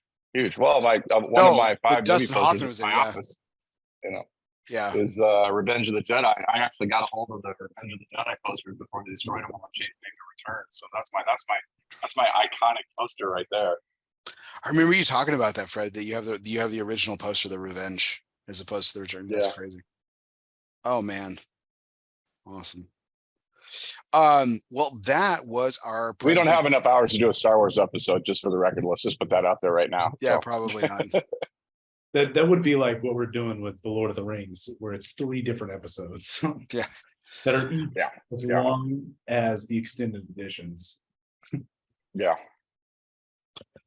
Well, that was our presidential trivia segment, sponsored by United Cigars, featuring La Giana Havana and distributors of Jose Dominguez, Bandolero, Garofalo, the Firecracker, and the highly acclaimed Atabey, Byron, and now Alfonso lines from Selected Tobacco. Smoke one today and start living united. We're gonna keep the charity segment. Sorry, Dave. Sorry, Dave. I'm 0 for 4 on this game, I think now. So our charity segment's going to be a little brief tonight, guys. I'm going to harken back to my colleague Coop for this. We're gonna raise a spotlight and put it back on Sepsis Alliance, which is an amazing organization that spotlights just how incredibly important education and information about sepsis is. You know, it's one of the most widespread things that happens for people who die in hospitals, and it's come up pretty personally for me recently. I won't go into too much detail at this time, but it's something that I definitely want to spotlight again. And thanks to Coop for always bringing up this incredible organization and the incredible work that Coop does now with that. He's kind of partnered with them for long term. Just, you know, he's obviously had a well-documented case of sepsis, and he's talked about it on numerous shows and stuff. So check out the Sepsis Alliance and his website. You can learn a lot more about why this is such an important issue. If you feel free, please. It's not one of the largest nonprofits out there. They rely heavily on very small donations from people. And you know, the people that run the organization, you know, will actually reach out to you if you donate to, which is, you know, pretty remarkable, because they really are grateful for all the efforts. So check out the Sepsis Alliance. And if you feel called, please make a donation. It's an incredible organization. So thanks, Coop, as always, for bringing that up to us. And that's who we'll be spotlighting tonight. So perfect. Let's move on to another fun segment too. This is one of our new ones. I don't think either one of you guys have taken part in it. This is our Everybody Eats segment, sponsored by Pastani Cigars. If you always make sure that your servant's towel is bigger than your appetite, everybody will always get theirs. Pastani Cigars is more than just great cigars made by cool people. And they embody an attitude of gratitude and grit. With Pastania, everybody eats. So normally I have a set number of questions for this, but I wanted to do something special tonight. So Rick's place is called Rick's Cafe Bar American. And cafe, when I think of cafe, I think of food. There's only one reference to food when people are actually in this place. The only thing that people are doing are just drinking and singing. And yeah, just caviar. Buying illegal. Okay, two references: the caviar, and when Carl says in the opening scene too, when he says the leading house of the banker the leading house of Amsterdam is now our pastry chef in our kitchen. So, but I don't see anybody eating except for Strasser. Caviar. It's crazy. I don't know that we see him. He orders it. They order it with the champagne. But I don't know if we actually see it served or not, now that I think about it. No, he eats it. He takes a bite. He takes a bite when he says when Renault says, "See, you don't have to worry about Rick," and he's like, "Perhaps," and that's when he takes a bite of whatever. Oh, right. Okay. Caviar. Yeah. But that's it. Some cafe. But yeah. But Rick does mention this, like it says it several times, like it's referenced as Rick's Bar American or Cafe, Cafe American. He references himself as a saloon keeper. He calls it a saloon several times throughout the film, which is interesting. When you think of saloons, you think of the Old West, and so it's like this really, I don't know. I mean, there is a shooting in the cafe. Yeah, right, exactly. Yeah. I love how Rick just kind of one glass kind of topples over on a table. He's like, "I'm sorry for the disturbance, folks." He just casually fixes the glass. He's like, "Go back to having fun. Please spend money." And then he's like, "Sam," and he starts playing the piano again. Yeah. Keep playing. Go back about your business. Total throwback to the Old West too. Like, hey, just keep playing. Yeah. Make sure everyone's happy. I wanted to use this kind of segment to talk about the overall look and feel of it, because the original play was actually set entirely at Rick's. Like the entire play is actually done in this one place. But I have to imagine like as much as this is the 1940s and like we're just coming out of the Great Depression, you know, Rick's is very much a throwback to me. For me, it seems like it has a very roaring 20s vibe. I don't know how you guys felt about it. It does. It even has almost like Prohibition vibe with like the gambling in the back, and Renault shuts it down. He's like, I'm shocked to find that gambling is going on in the state. Yeah. Yeah. Here's Sir, your winnings. Here's your winnings. Oh, thank you. But yeah, you're right. It does have this, roaring 20s vibe where, champagne, caviar, women are out, drinking with the men, which didn't always happen back then. Yeah. So I like your reference to the 20s. Well, like, I mean, That's yeah, good. is there a more Gatsby-esque type character than Rick, really? He's just like, man, like, I mean, Yeah. we get this peek inside his character, right? Like we understand him, but like for everyone else, he's this international man, literally this international man of mystery for everybody in the film. Like nobody really gets him and understands. So Right. It's just like they like casually reference. It's like, oh, you fought against the fascists in the Spanish Civil War. It's like, well, who is this guy? yeah. Right. Yeah. They do a lot of unveiling stuff. We're gonna get into this in nitpicks a little bit, but like, yeah, if this guy is like really as internationally wanted as like pretty much as Laszlo, like why the fuck is he not arrested? Like, I don't know. It's one of those interesting things and stuff. But so Sam, I was trying to look this up hastily because I admit I didn't get to it. Because I was trying to get everything else kind of hammered out for tonight's show and stuff. Do you know what he's talking about? And I've never looked it up. This is God, one of my most embarrassing moments here because I'm such a history buff too. He ran guns to Ethiopia for what? Like, Oh, that's a great question. I don't actually know. see, this is where we need Nick Melillo. The international, Right. the foremost do. authority on Ethiopian history. He'd probably be able to tell us.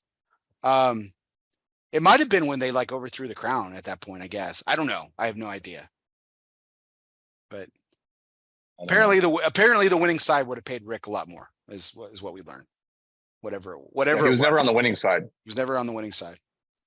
Always on the underdog. All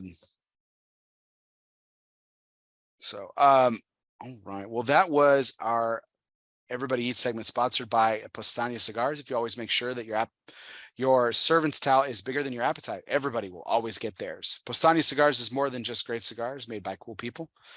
They embody an attitude of gratitude and grit. With Postania, everybody eats. So another segment here too is of course, our asylum moment. Refuge is more than just a physical place. It can be a state of mind. Some of life's greatest reflections can be found in our own personal asylum. Moments like these are made for Asylum Cigars. So light of an asylum and choose your refuge. So, last time I had you guys on, we did a little throwback, of like, or to like, what are your favorite movies to like watch alone?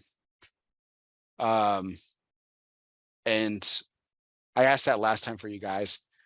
Like, I'm going to flip this, even though this is typically about a moment of solitude. Like, I wanted to kind of throw this back because like, this was like a killer Friday night for Sam and I. Like, we fucking got together a few months ago and like watched this on a Friday night. Yeah, your wife was at like some fucking cool ass concert, and like we're just two dudes like hanging out in the backyard watching fucking Casablanca. What concert did she go to? Brooks and Dunn, right? Oh yeah, she was at Brooks and Dunn. She was at Brooks and Dunn, yeah. And yeah, Sam and I are just fucking watching Casablanca and everything. But so I wanted to change it up, and usually this is about being alone and everything. But like, what's a film that you remember watch? It doesn't have to be your significant other, but watching, we could have been like a group of guys or a group of people, or that you weren't actually watching alone, that it like made the experience so much better. Can you guys think of any that come to mind? That is a great question. Because of the group you're with watching it, or just Yeah, that impacts it? yeah, exactly. That's what I'm saying. Teresa says I didn't get that. Can you try again? I mean, when the Indiana Jones movies came out, when the sequels came out, I was literally that geek that was waiting in line overnight to see the movie with a bunch of friends. So that's probably one that just the anticipation of it. Same thing with some of the Star Wars films, just the anticipation of it. Waiting all night, just camping all night to, be in line to see the film, you know, when they opened up the next morning. So that's probably that's the only one I can think of offhand. That whole experience and just, you know, getting to finally see the movies, and that's the only one I can think of. I'm sorry, you cut out right when you said the film. What was the movie, Fred? It was the Indiana Jones movies, the sequels, Yeah. waiting, you know, overnight to see those. Yeah. I mean, would- those are waiting overnight to see.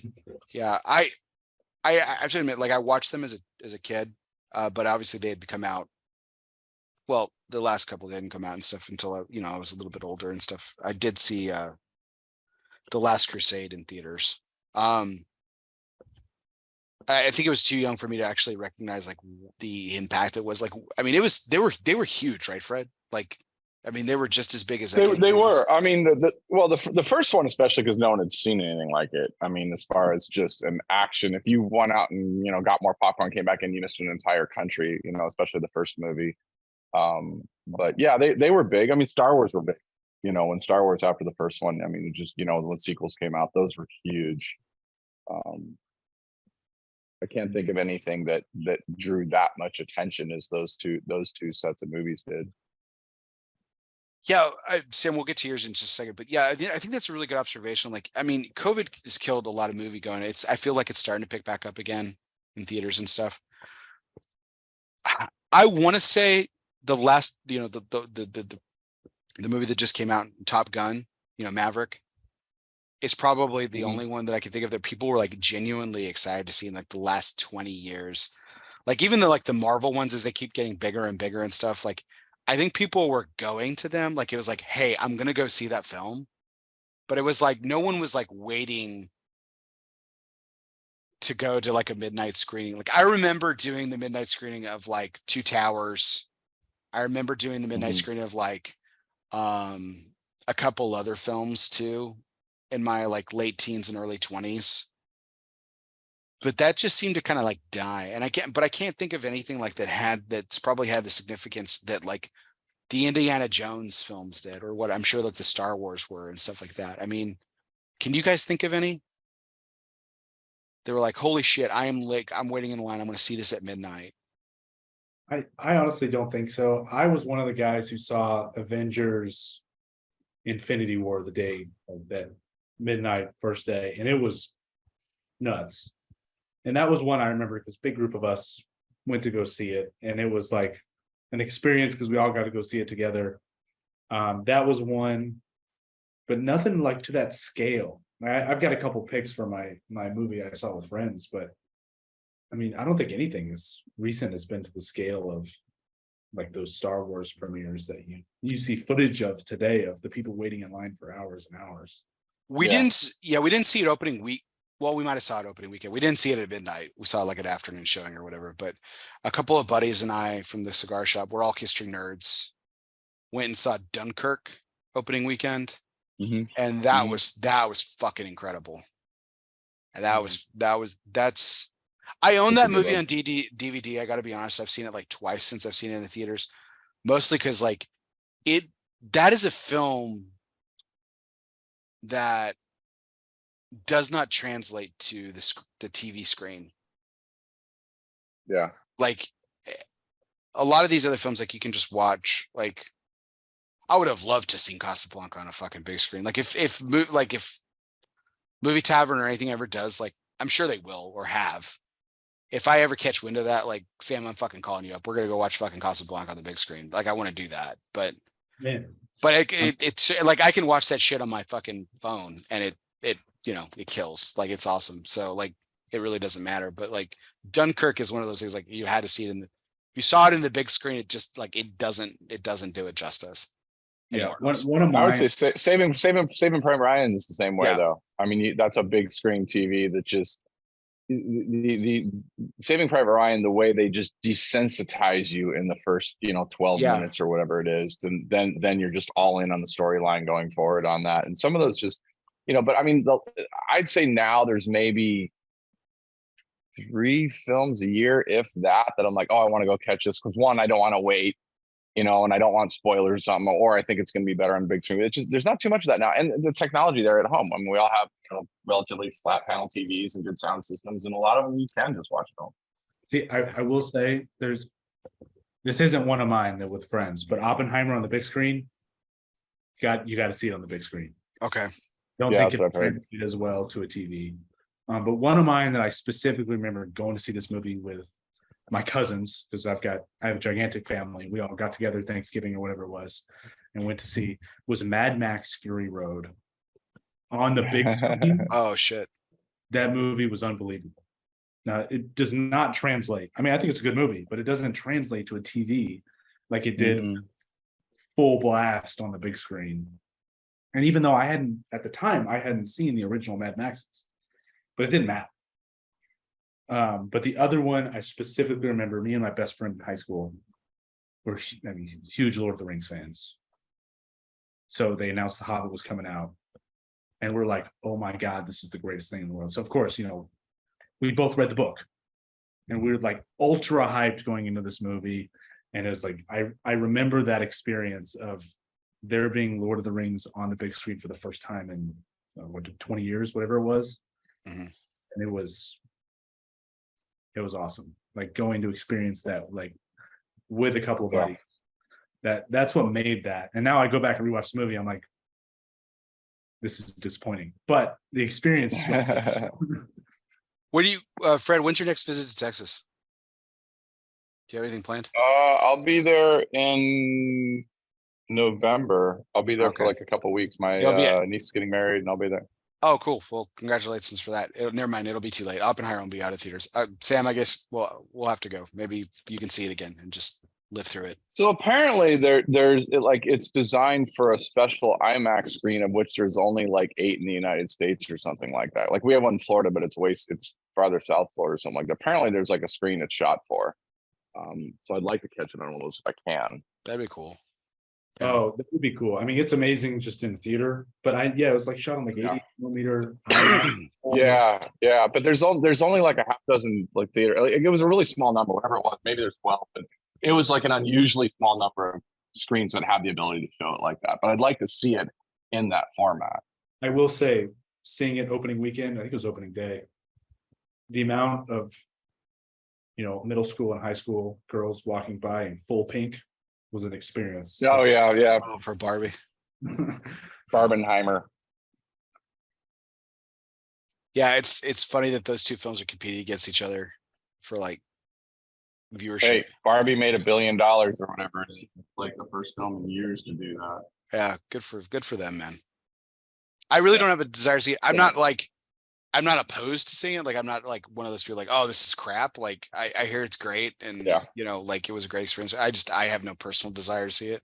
I mean, I'll probably watch it at some point when it's on Netflix or something, but like just because of why the fuck not? But it's just one of those things where it's just like, no, I'm good. I do hope it like revitalizes going to see movies in theaters. Yeah. Come out. Like those two movies. I'll tell you what's got me in the theaters. What's got me in theaters is the fact that they've got the comfy seats now. You can reserve your chair, so you're not getting there half hour early to get the seat you want. I do like that. I get there early and get kind of where I want to sit. It's usually on the left side, usually kind of close to the aisle if I got to run and use the restroom or something real quick. But the reserve your chair, the lean back chair. I don't care whether they serve food or not. Some of them do. Sometimes I find the food distracting because they're coming in and getting all the payouts like right at the end of the film. But just the comfortable seating and being able to reserve a spot, you can go. I do like that. I think that's helping quite a bit. Yeah, I remember the DFW from small town in New Mexico was like, oh my God, I'm used to like classic theater seating. I was like, yeah, the greatest thing in the world, go to see a movie. It's nice. It's nice. Yeah, the floors aren't sticky anymore. It's almost like not even a theater. Yeah. So but no, I do like the way theaters are done now. I love the reserved seating myself too. You can get the seats that you want and stuff. The last few movies that I've seen with my kids, I've taken my oldest to see a few films. Like, dude, we're the only ones in the theater still. Like that was still sad. Yeah. It's still sad. Granted, I'm seeing like a 5 o'clock Tuesday viewing of like, the bad guys, animated film. Like, so granted, not Oppenheimer or something, but like still like it's just sad. But like hopefully, like you said, Sam, like some of these movies that are coming out, like Top Gun Maverick, Barbie, Oppenheimer, like they get people to go back to the theater because I will say that it's a was different another experience. thing. Like I got to watch Top Gun with my parents, who remember the first Top Gun coming out, and we're like, "Oh shit, this movie's actually good." Yeah. Yeah, they did a good job on it. They did a really, I mean, I saw Top Gun when it came out, and they did a good job. Good script, great filming on it. It's one of those movies. It's kind of like the way I like Guardians of the Galaxy. I really like the first one. It's just a movie you can just enjoy. Like when I first saw the Guardians of the Galaxy, I didn't know much about it. I wasn't a comic book guy really for the most part, so I'm just like, this is just a fun movie, even if you Yeah. don't like the comic book era type. It was just a fun movie. I agree completely. I think Yeah. I didn't realize this is such a hot take, but I think Top Gun Maverick's the best fucking film in 10 years. Ooh, man, Wow. I don't think it's a Bold, good bold, movie. bold move, Cotton. I mean, Yeah, I haven't seen, like in that. fairness, I haven't seen Oppenheimer yet. And 10 years, so since 2013. Since 2013. Yeah, I'm trying to think. I mean, granted, there's not as I hate to like be the old guy. Films aren't as good as they were when I was young, but They're not, Fred. You're not. They're not alone in there. They're largely true. Well, look, because it's always been a business, but they'll go to remakes, and they'll go to where they can guarantee to make money. So, but then also, really, in the last 20 years, we've really had the rise of the independent films. We've really had some good low budget ones that come through. Of course, I can't think of one offhand lately, but some of the foreign films that have done well. But I mean, I think it is a lot of formula. I mean, it's not a lot of originality. Well, I like 1917. I still haven't seen All Quiet on the Western Front. I hear it's amazing. Yeah, I I watch haven't that. had one of those. I need to see them. 1917 is really good. The Trench is really good. That's like a really dark horse one. Dunkirk, I guess, was 2014. Maybe Yeah. so maybe that Top Gun was a little overstretched because I think Dunkirk's a better film because I think it's really Dunkirk great. 2017. We have a 2017. theater. It's one of the ones you can reserve seats in. But so they do 4 a month, and it's usually like 3 of them are usually like we're gonna do Ghostbusters or something like that. But then there's one classic in there. They'll do one classic a month that's out of there, and that's kind of neat to see on a big screen. Oh, I love that. That's awesome. Yeah. Well, I think the last 10 years have been dominated by Marvel too. Well, and I think Yeah. I don't know how. Well, obviously, Fred, you just said you're not a comic book fan. I was really into it at the beginning and stuff, but like now it's just exhausting. Like I'm exhausted by it. Like the IP is just worn out. You know what it is?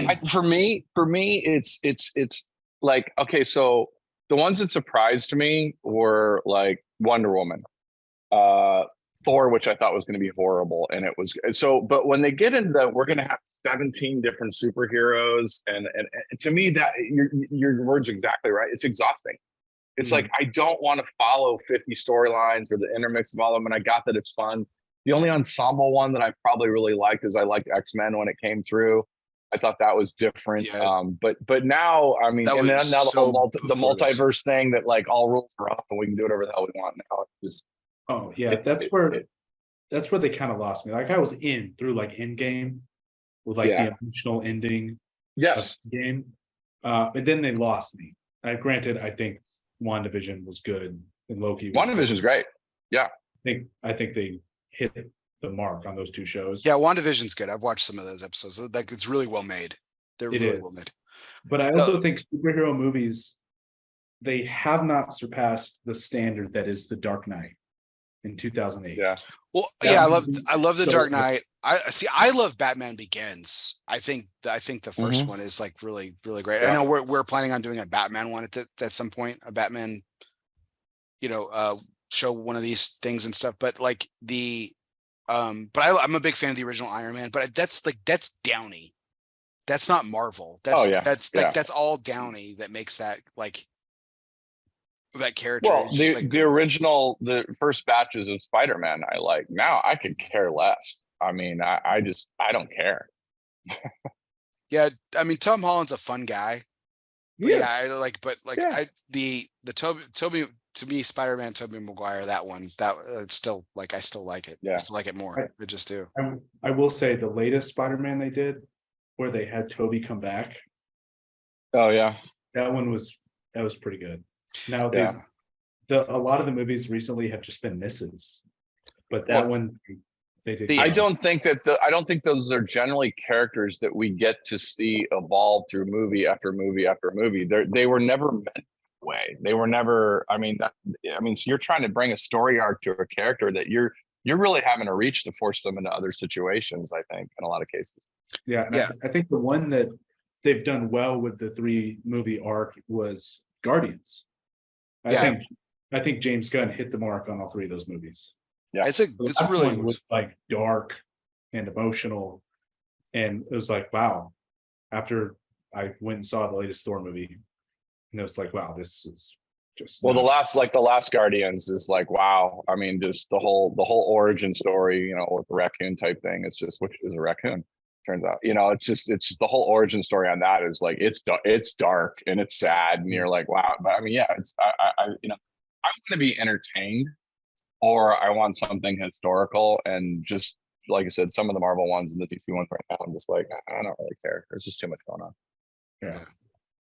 Yeah, I took my son to see the animated Spider-Man, the Spideyverse. So speaking about the multiverse stuff, and it was, I mean, God bless my son, because he's fucking 8 years old and he's following it through, and he's like explaining it to me afterwards. But like, it was confusing, like, and confusing. And of course the ending's a fucking cliffhanger. So there's another one coming out. I was like, God damn it, I have to go to see another one of these shit. Damn it. God. But no, it's yeah, I really liked seeing Dunkirk with some buddies and stuff, and I miss going, obviously later in life, it has to do with it too, but like, I miss going to a screening with a group of friends or family and stuff. So like, hopefully we can get back into that. So I'm gonna have to wrangle Sam into going to see Oppenheimer with me. Cool. All right, well, let's get back on track here. And then this is the last segment of our segments, and then we have some more discussion on Casablanca. But this is back to Casablanca. So this is our Dunbarton Tobacco and Trust curveball segment. Fastballs or curveballs, it doesn't matter. Since the company's inception, Steve Saka's been knocking them out of the park 8 consecutive years in the consensus top 3.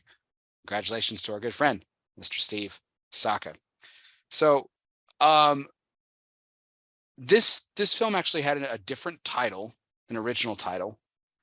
Everybody Comes to Rick's, which I think Casablanca is a better title than Everybody Comes to Rick's. But is there a better title for this movie?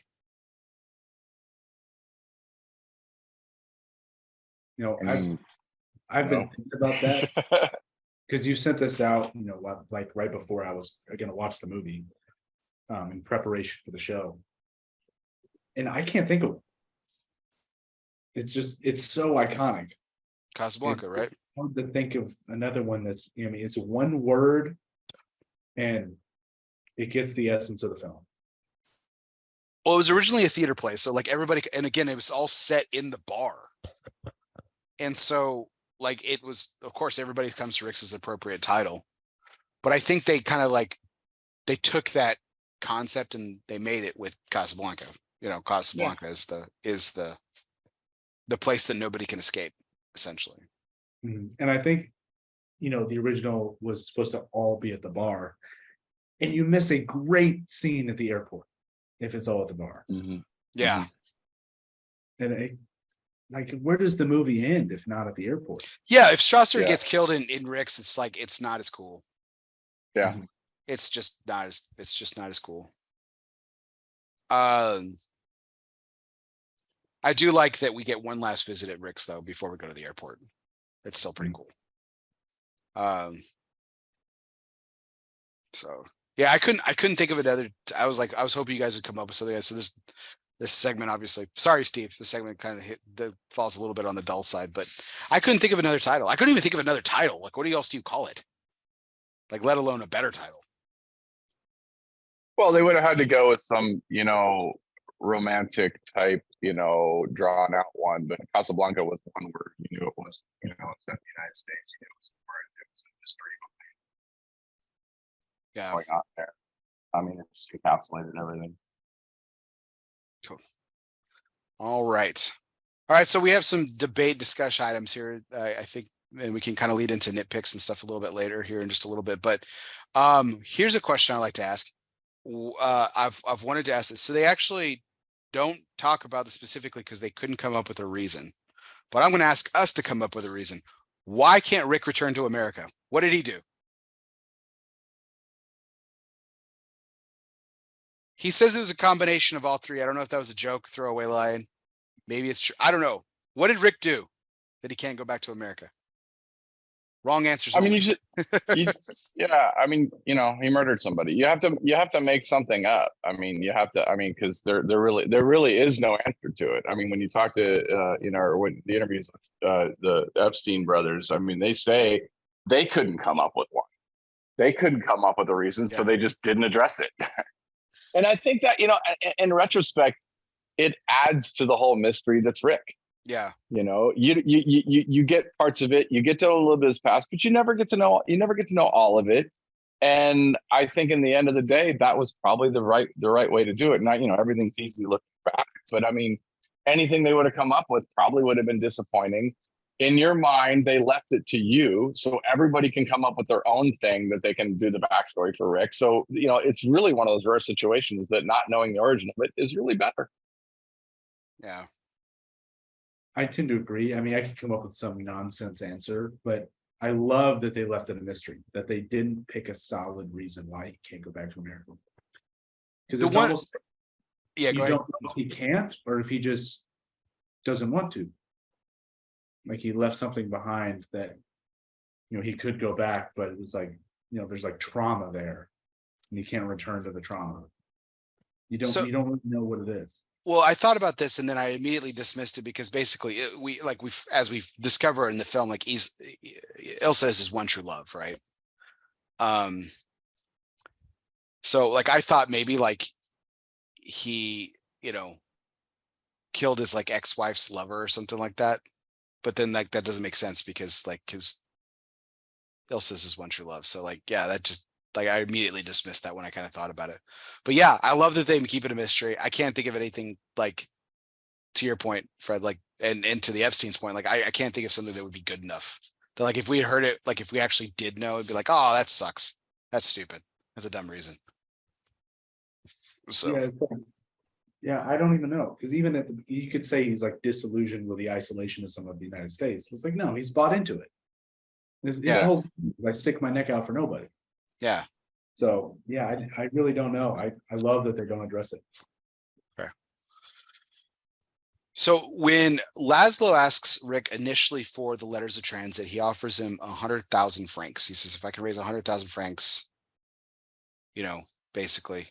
So if 100,000 francs is the obscene amount of money that he was going to raise to pay Rick for the letters of transit, how much do you think that Laszlo was going to pay Ugati for the letters of transit initially?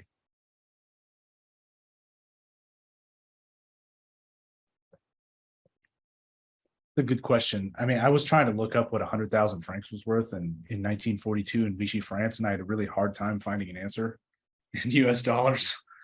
I don't know. I mean, you can make a guess that. Well, I just stomped on a spider while I was talking. That 100,000 was the guess. That's what his initial offer is, but who knows? No matter what it is, Rick wasn't going to take the number. Right. Yeah. So in the theme of money, in a quick, hastily done deal, there was a handshake agreement. How much does Rick sell Rick's for to Ferrari? No idea. I think it's 100,000 francs. Let's go with that. Yeah. Okay. Yeah. I think whatever it is, it's a low ball. Right. Oh yeah. Yeah. Close to what it's worth. Yeah. Here's the question. Does he get paid? No. I don't think he does. I don't think he gets paid. I think, well, at the end of the movie, he and Renault have to go into hiding. Yeah, Yeah, take- yeah. they take the $10,000 bet, and that's Yeah, he their, didn't get that's their running money. Yeah, he didn't get paid. Yeah. I mean, Renault's got plenty of money off of extorting young women into. Yeah, yeah. That's a whole theme throughout that they get very close to the edge of that, but they don't. I mean, it's especially with the couple at the roulette when the scene with Rick and the young bride. They're treading very close to topics that just would be appalling in a movie right now. And they don't outright do it, but they are so close enough that what's going on. He's such a fucking dirtbag, man. Talk about something yeah. that doesn't age well for 2023. This fucking guy in power who's just like manipulating women and just like having his way with women because he can, and he's in a position of power. Like, holy God, in 2023, this would be like the scum of the earth. But we fucking love this guy. Like, he's one of my favorite characters. Yeah, yeah. Oh, absolutely. He's hilarious in this movie. He's great. Yes. Well, because him and Rick are exactly the same. They're out for themselves. Yeah. They have no loyalty to anybody. So it's almost this mutual admiration of this, hey, you do your thing, I do your thing, we're gonna overlap once in a while and stuff like, but they're the same behavior in that environment. Well, I love it because it's like probably the worst insult, but it's like said as a joke. It's the worst insult to the film, especially if you look at it through a 2023 lens. When Renault says, "I'm gonna miss you, Ricky, because you're the only man in Casablanca that has less scruples than I." Holy shit! Yeah, man. What a fucking dig! Oh man, God, through a 2023 lens, that is just awful. Yeah, that is awful. So again, keeping on the theme of money, how much does the young couple win at roulette? How much is that money that pile of money that he? $2,143. You just made that up. No. So he puts 7 chips on his original bet. It's 7 or 8. Can't tell, but it's about 7. It's 35 to 1 on a roulette wheel. So that's times 35 is 8,575. They're not betting dollars, I'm assuming, because of the era. So I think they're probably 25-cent chips at most, which puts it to $2,143. Solid. Wow. My best guess. Which we'll go with $2,100 would be enough probably to buy a passage of whatever. Yeah. That's my best guess. Wow. Yeah, you just did that off that. We're moving on. We're moving on because that was fucking brilliant. Holy shit. It's not even to buy passage. It's just bribe money. Yeah. Fred's coming in with the clutch. All right. So we alluded to this a little bit earlier when we were talking about how like this is like as we look at this film as it ages, when we look at The Godfather 80 years after its original release, when we look at Star Wars 80 years after its original release, but those are series, especially Star Wars. They toyed with an idea of a sequel for this. So my question to you guys is, would you like to see a remake, a sequel, or a prequel to this film? You have to choose one. We have to choose one. Oh man. If given the choice, I want it known, I would choose none. But oh man. I definitely don't want to do a prequel. I think it does a great job of telling the story and telling the background through the movie.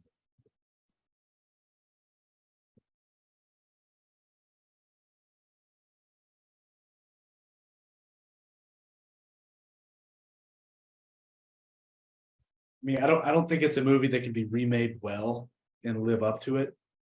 I mean, we can have all kinds of fun trying to pick cast members for a remake. I think that'd be funny.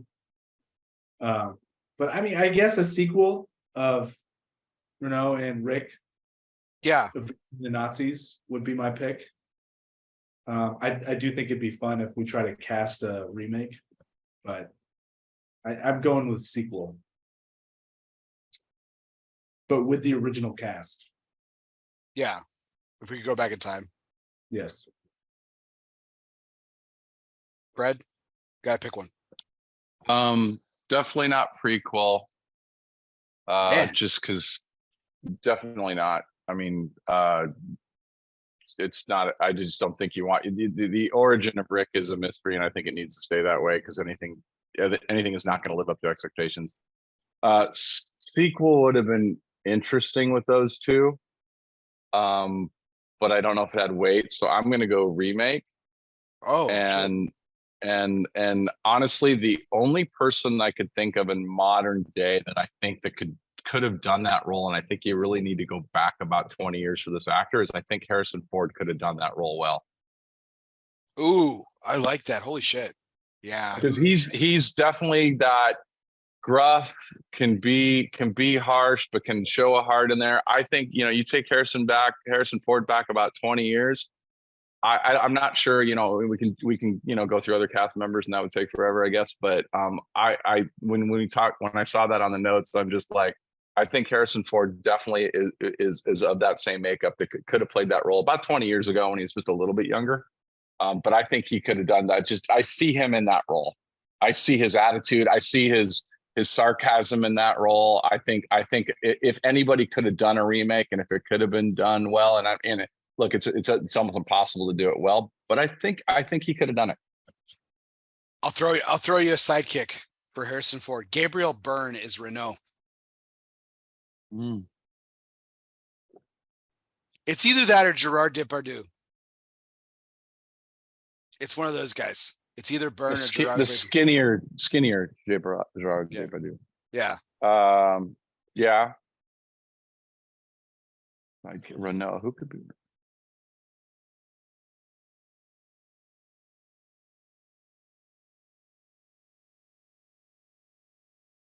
Yeah. Gene Hackman is Signor Ferrari. Should have just been fucking weird. Yeah, I honestly was against the prequel too. Not as harshly as you guys. You guys are like really undershot, but I thought about it. I was like, oh, that'd be cool to origin story. But like we all kind of talked about, I like the mystery of it. I thought about sequel. The remake is a little enticing, but I like you, Fred. I went back a little bit. Like I just don't think like anyone today just really doesn't have it. Because then it's like Chris Pratt playing fucking Humphrey Bogart's part. Yeah. Oh, he couldn't do that. I think when I see Chris Pratt, I think of Parks and Recreation. Who's Jean Reno from The Professional? Oh yes, Jean Reno. The height Yes. doesn't work, but heck, we'll just throw Harrison Ford on blocks. I think he could have done Reno. Yes. Yeah. Yeah, you say the name the same way. It's not spelled the same, but it's the same thing. Yeah. That's perfect. He's French. Yeah, he could be a little sinister too. You could make the character a little for sure. darker. You could be the character a little darker too. So Yeah. And Gary Oldman for something. Gary Oldman would have to be in there, Yeah. 'cause- oh, he could play what's his name? The guy, the big dude, the guy that sits down at the couple table. Carl. Carl. Yeah, He could be well, Carl. Gary Oldman could be Carl. Yeah, absolutely. But who can replace Ingrid Bergman? That's the one I couldn't come up Oh with. shit! See, that's what I couldn't. That was the one when I was going through that in my brain earlier today. I'm like, I couldn't come up with somebody. like you're thinking about like someone like Sydney Sweeney or Margot Robbie or something like that at that point. But it's just like you can't match that stunningness, man. And those are two beautiful women. I'm not trying to knock them at all, but like shit. I mean, you could have done a younger Michelle Pfeiffer, maybe. Okay. Yeah, if we're going back to Harrison, yeah. I mean, you got to again. I mean, somebody now at the right age now, like Harrison Ford's not the right age now, and yeah.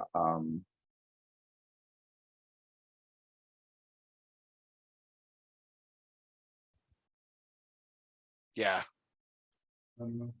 It's timeless. It's a timeless film, man. It's just Yeah. like it just. Yeah. I'm glad they haven't done it. All right, so we've kind of flirted with this a little bit tonight. Let's talk about nitpicks. All right, so here's my biggest nitpick of the film. He's a fucking phenomenal actor. I love him. And dude, Sidney Greenstreet is Signor Ferrari.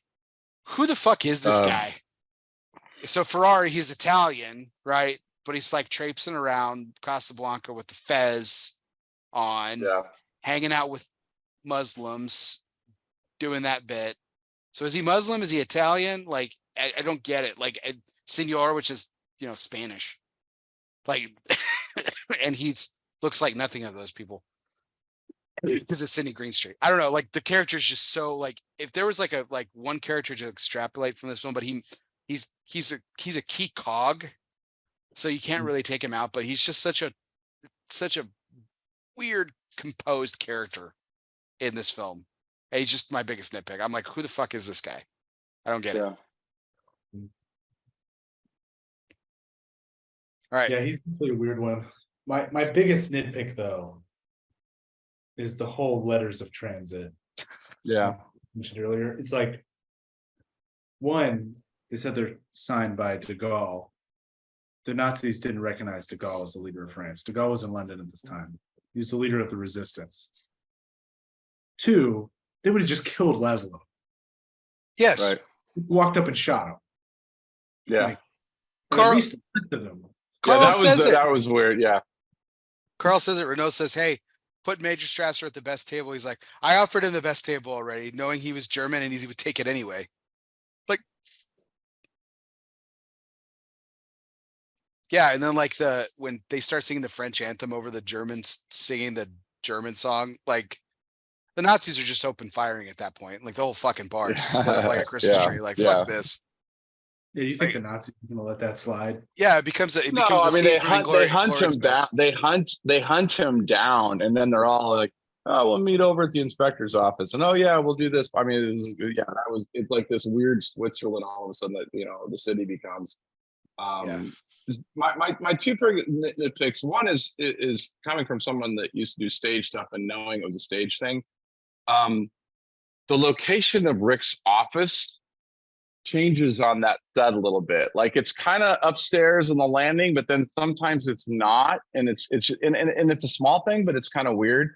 And then from a historical standpoint, when they do the flashback scenes when he's in France and they're in Paris, other than the fact that the drapes become blinds and then go back to drapes or whatever it is, there was no notice of, hey, they're going to be here in 3 days. Like over the loudspeaker, hey, they're going to be here in 2 days. They didn't know they were coming, and they took over that city in like literally overnight. So there was no like this advance warning that we know they're on their way here type thing. That was probably, because they didn't need to do that. So that was kind of I only nitpick it because that's not at all what happened. Right. But to me, the letters of transit is still the number one thing on there. Yeah. Yeah, it is. And like, they blew through the French army in a matter of days. You think people notice so they can escape? No. Yeah. So I was going to bring this up. So I'm bringing it up here. It's nitpicks. I guess because he pays him well. Why is Sam loyal to Rick? Like, what? Because again, well, I mean they had history. They had history. So my thing is Rick took care of him somehow, because they allude to them in the past that, when she comes back, when Elsa comes back, she's seen him before and it wasn't there. So it's not like they don't have history. Right. Yeah, I think he's like, you see him in France, I think. Yeah, they're in the bar. They're La Belle Aurore. Yeah. That last scene with the champagne and stuff. So they're tight that way. I mean, that's just, he's loyal to him. Especially with like the scene where Rick is drinking alone, waiting for Elsa. It's like you see more of a friendship there than employee owner. Yeah. I think than Yeah. you interpret as employee owner of business. And plus, like, Sam gets 10% of the profits of a place. Yeah. When you think a piano player gets 10% of the profits of an entire restaurant. Yeah, it's freaking nuts. So I think there's a deeper friendship there for sure. But yeah, I mean, the great big hole in this movie has got to be the letters of transit. Yeah. To go back to like unanswerable questions, you wonder like what happens to Sam. Like, does the bar stay open? Does Ferrari keep it running after Rick goes on the run? I think it does. I think it does. Oh yeah, absolutely. I think it's business as usual. I think that's one of Ferrari's like redeeming qualities. Like, yeah, Ricks wouldn't be Ricks without them. Yeah, of course I'm keeping those guys. No, and I believe that. Yeah. if there is a sequel, do some of those guys go with Rick? Carl's going, but he's fucking dead like in the first week because Oh yeah, Carl's going, Sasha's going. I mean, based on what we've talked about with Sam, does Sam leave and go as well? But yeah, if they stay, they definitely keep Casablanca. They definitely keep Rick's open. stuff. Now, do they have to? Sasha doesn't go. This is the second film that I remember that there's a really like an important the piano player plays such a pivotal role with it. So it's Julie Wilson as Sam in this one, and then To Have and Have Not, the famous film with Lauren Bacall, Mhm. Bogart and Bacall. This guy named Cricket playing the piano throughout like every fucking scene in the restaurant, in the hotel. Like he's a lot more funny though. It's a weird role. If you haven't seen the film, you guys need to see it. Have you seen it? Fred, you've never seen it? To Have and To Have Not? I don't think I've seen it. I don't think Oh, I've seen it. It's Bacall's one. It is really, really good in it. The chemistry between those two, just like you can see why they became partners, and so they're freaking Mhm. jumping off the screen. It's nuts. So it's really well done. All right. Couple other questions here. So, all right. So Sam said this, and I was actually gonna we're close out the show with this. It's our favorite scene, but Sam said this at the very beginning, and so it kind of ruins it a little bit because I was gonna start with like this entire movie is a fucking favorite scene. We said, like you could fast forward through any part, close your eyes, open it, and like it's Casablanca, and like there's no part of it that's like not watchable. I was listening to some like other podcasts about this film, and I stumbled onto like these, I think it's called Two Dudes in Film or something like that. And so basically like the two hosts of this particular podcast, like one, they'll pick movies for each other, and I think they make it a goal of picking films that like the other person will not like, or that are like outside their comfort zone and stuff. So Casablanca's brought up for one. He's like, yeah, so tell us why you hate the film. He's like, this movie is boring as sin. And I was like, all right, I want to fucking turn this off. But I was like, I'm going to hang just because I want to listen to this. Like, it was just such a lousy take. Like, just like how this movie is not boring. Like, I don't know. But my favorite scene probably is when Rick sits down with Strasser for the first time. The whole "I'm a drunkard," and he's like, "We have a complete dossier on you," and he's like, reads off basically his mysterious history, and he pulls the dossier out of his hands. He's like, "Are my eyes really brown?" Yeah, right. That whole exchange at that table, I'm fucking in. It's great. Like seeing the reactions of the other guy, the other main Nazi that's there, that's already there in Casablanca is really great too. Like, can you imagine us in London? When you get there, ask me. Do you see us in New York? He's like, well, there are parts of New York I would probably advise you not to invade. Like the whole exchange is just great. I love that scene. I know we've mentioned a lot tonight. Any ones that are your favorites, guys? I mean, like we said, there's a lot. When they sing the anthem, when Rick finally takes a stand against the Nazis, and just the emotion of all the actors and actresses behind it is one for sure. And then the second one is kind of prolonged. It's multiple scenes, but just Rick double crossing everybody. Like he double crosses Laszlo to send both of them. He double crosses Ilsa to send both of them, and then he double crosses Renal to send Laszlo to Lisbon. It's like he like worked everybody. Yeah, to where those two belong together. They need to go. Fucking burn the boats, man. Burn the boats. Yeah, I love that scene.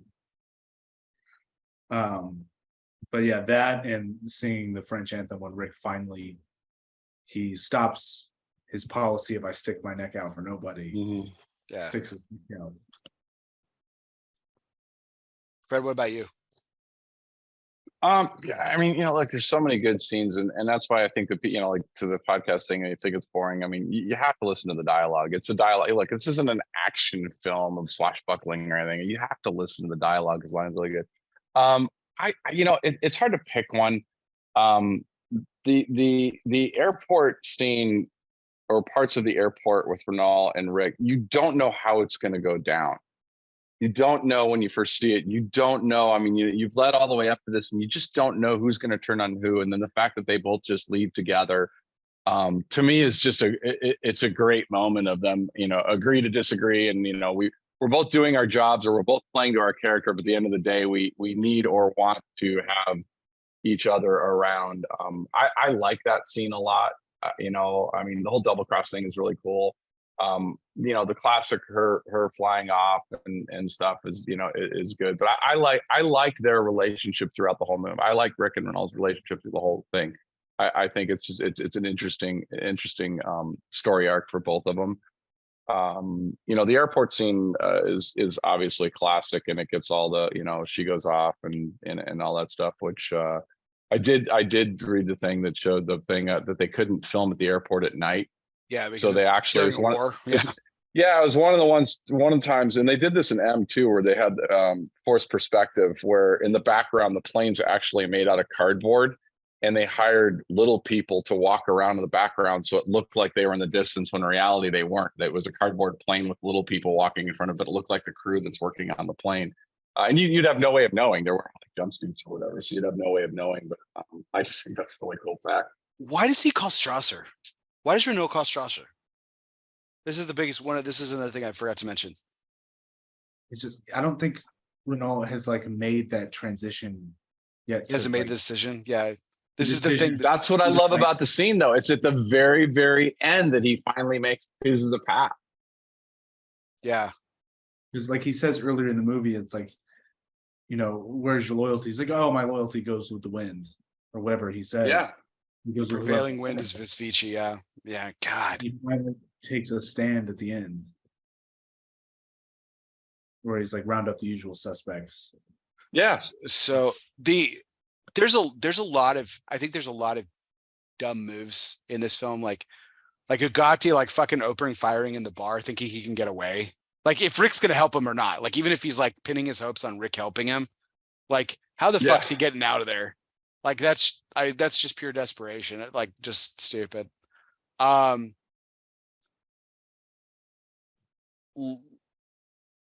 like not taking, like not leaving Ilsa. Like I get it. He's in love. I get it. It's crazy. But like,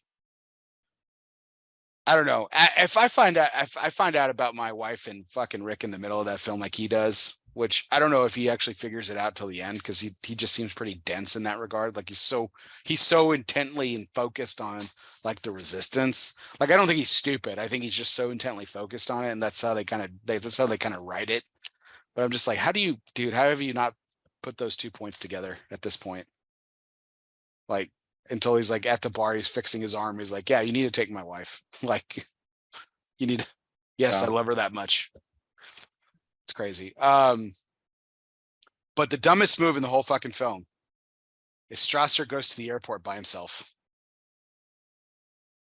He wasn't by himself at the office. He's like, get my car. Yeah. He goes to the airport by himself.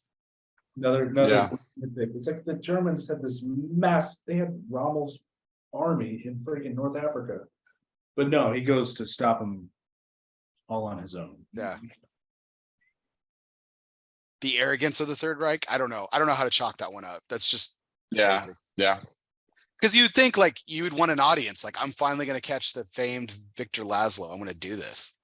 Well, that's the problem with the whole movie. They could have caught him at any time. They could have just ripped him out of the bar. I mean, that's the weird part of the whole film is that whole like they could have walked in and just shot him or hauled him off and he disappears. I mean, if this guy's that bad and that much the face of the resistance and can cause that much strife, which he talks about throughout the film, Strasser does, it's like, yeah. But it's got to be played nicely, I guess, on screen. You have to.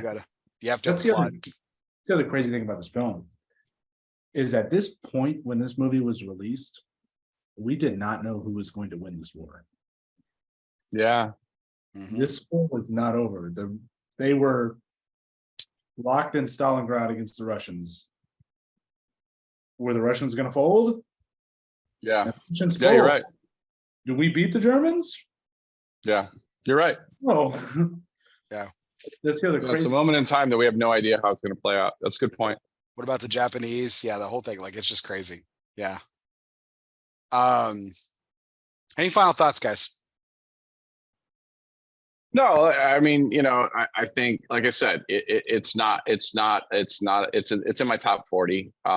It's definitely in a top 25 for dialogue and things like that. I think the only reason why it's probably not a top, 20, 10 for me is just cinematography is good, but it's not anything from, if you're just looking at cinematography and positioning of people and hierarchy of someone always being slightly higher than somebody else on the screen, or just some of the stupid geek stuff from a filming standpoint. It doesn't do anything really earth-shattering for me in that department.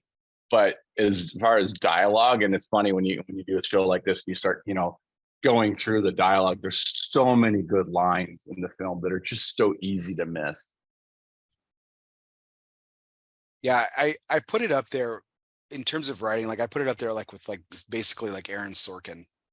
Aaron Sorkin's like the only person like in modern day equivalent that writes this well, where the characters are really that well written, where everyone kind of delivers their lines perfectly. Like, I mean, this is like a Few Good Men kind of type of cast that just delivers like every freaking line. I love it. Like it's incredibly well written. Yeah, I like you got a great point there, Fred. Like the cinematography isn't that great, but I do think this is where Gordon Willis drew a lot of inspiration when he was trying to light The Godfather, though. Just about the shadows and stuff like that. There has to be some influence there because it just a lot of the shadow work. I mean, Gordon Willis is the fucking Mount Rushmore when it comes to cinematography. It's just like him. There's no other three. It's just him. But no, I think it's cool that they did it in black and white, because that made the lighting key. And yeah. I will say that the lighting has, black and white, they like it was pointed out earlier. I mean, they had the ability to do color and they chose not to. And I just don't think it would have had the same vibe at all in color. Yeah. When we're outside the blue parrot for the first time and they actually have a parrot sitting next to the words blue parrot, that parrot's actually blue. He really is. It like they really put, and it was a Curtiz. They're like, I need a blue parrot. And they're like, we're shooting in black and white. I need a fucking blue parrot. Like, yeah, it was that important to him that he had to have a blue parrot, even though it was not in color. Yeah, I think my biggest, final thoughts, today in, Hollywood, American culture, people get really upset when you put political messages in films. Look at this movie. The amount of political messaging in this movie, either it's anti-Nazi, it's anti-isolationism, it's so much in this movie, and it aged so well. Yeah. World War II is kind of a good versus evil kind of conflict, but like at some point you have to look at some of the political messaging in movies today, whatever your beliefs are, and be like, that's part of the art of filmmaking. Mm-hmm. And I think this is an excellent example of how well it aged. And granted, well, I mean, it's in the time this is happening. I mean, it's borderline propaganda.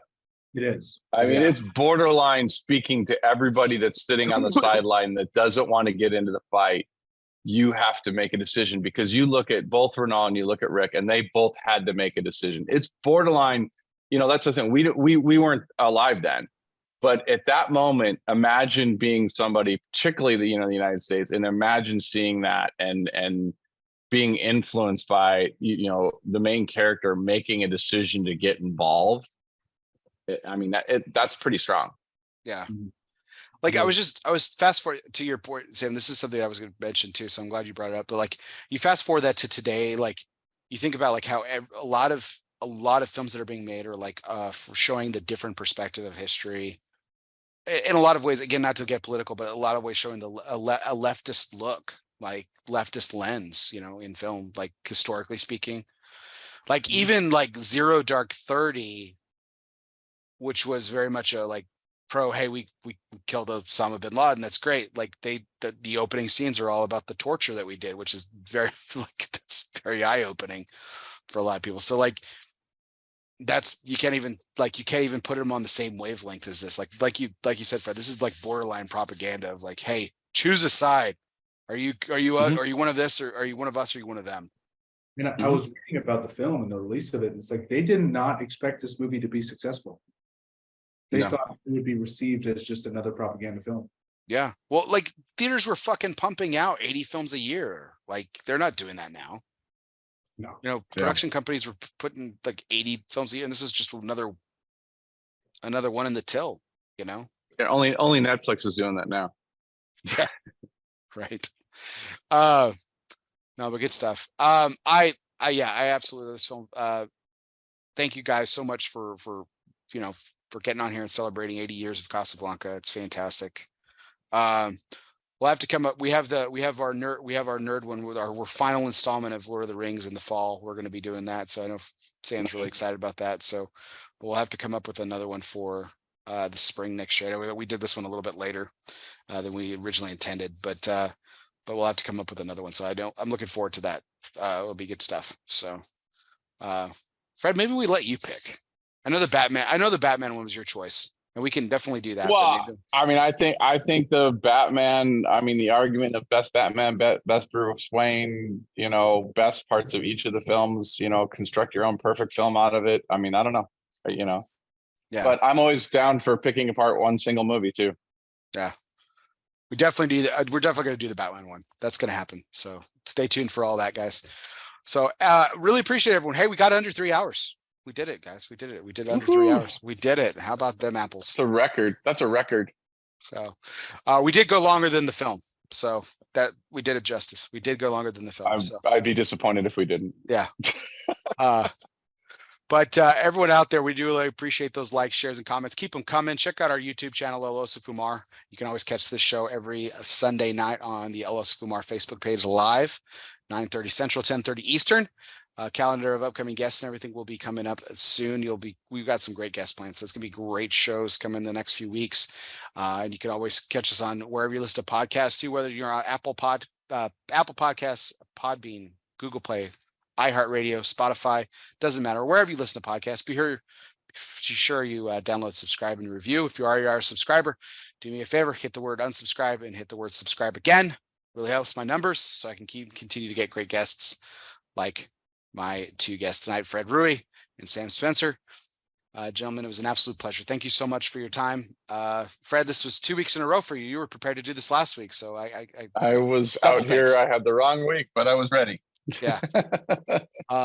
Props to you, sir. And congratulations on everything, Illusione. The rebrand looks fantastic. We know you guys got some great projects still in the works there, and we'll be learning about those in short order too. So stay tuned to everything Illusione. Some great stuff coming. And continue to smoke Illusione cigars, including the new Habano from AJ Fernandez, his factory, and blended by none other than Dion Giolito. That's a great partnership that I hope we're just seeing the beginnings of. Not trying to tease, but I hope we are. That's just a sincere hope on my part. But for everyone out there, we really do appreciate. I'm Barry Duplessis, live from the Alec Bradley Lone Star Studio of Azle, Texas. He's Fred Rewey. He's Sam Spencer. Guess what, everybody? We'll see you next time.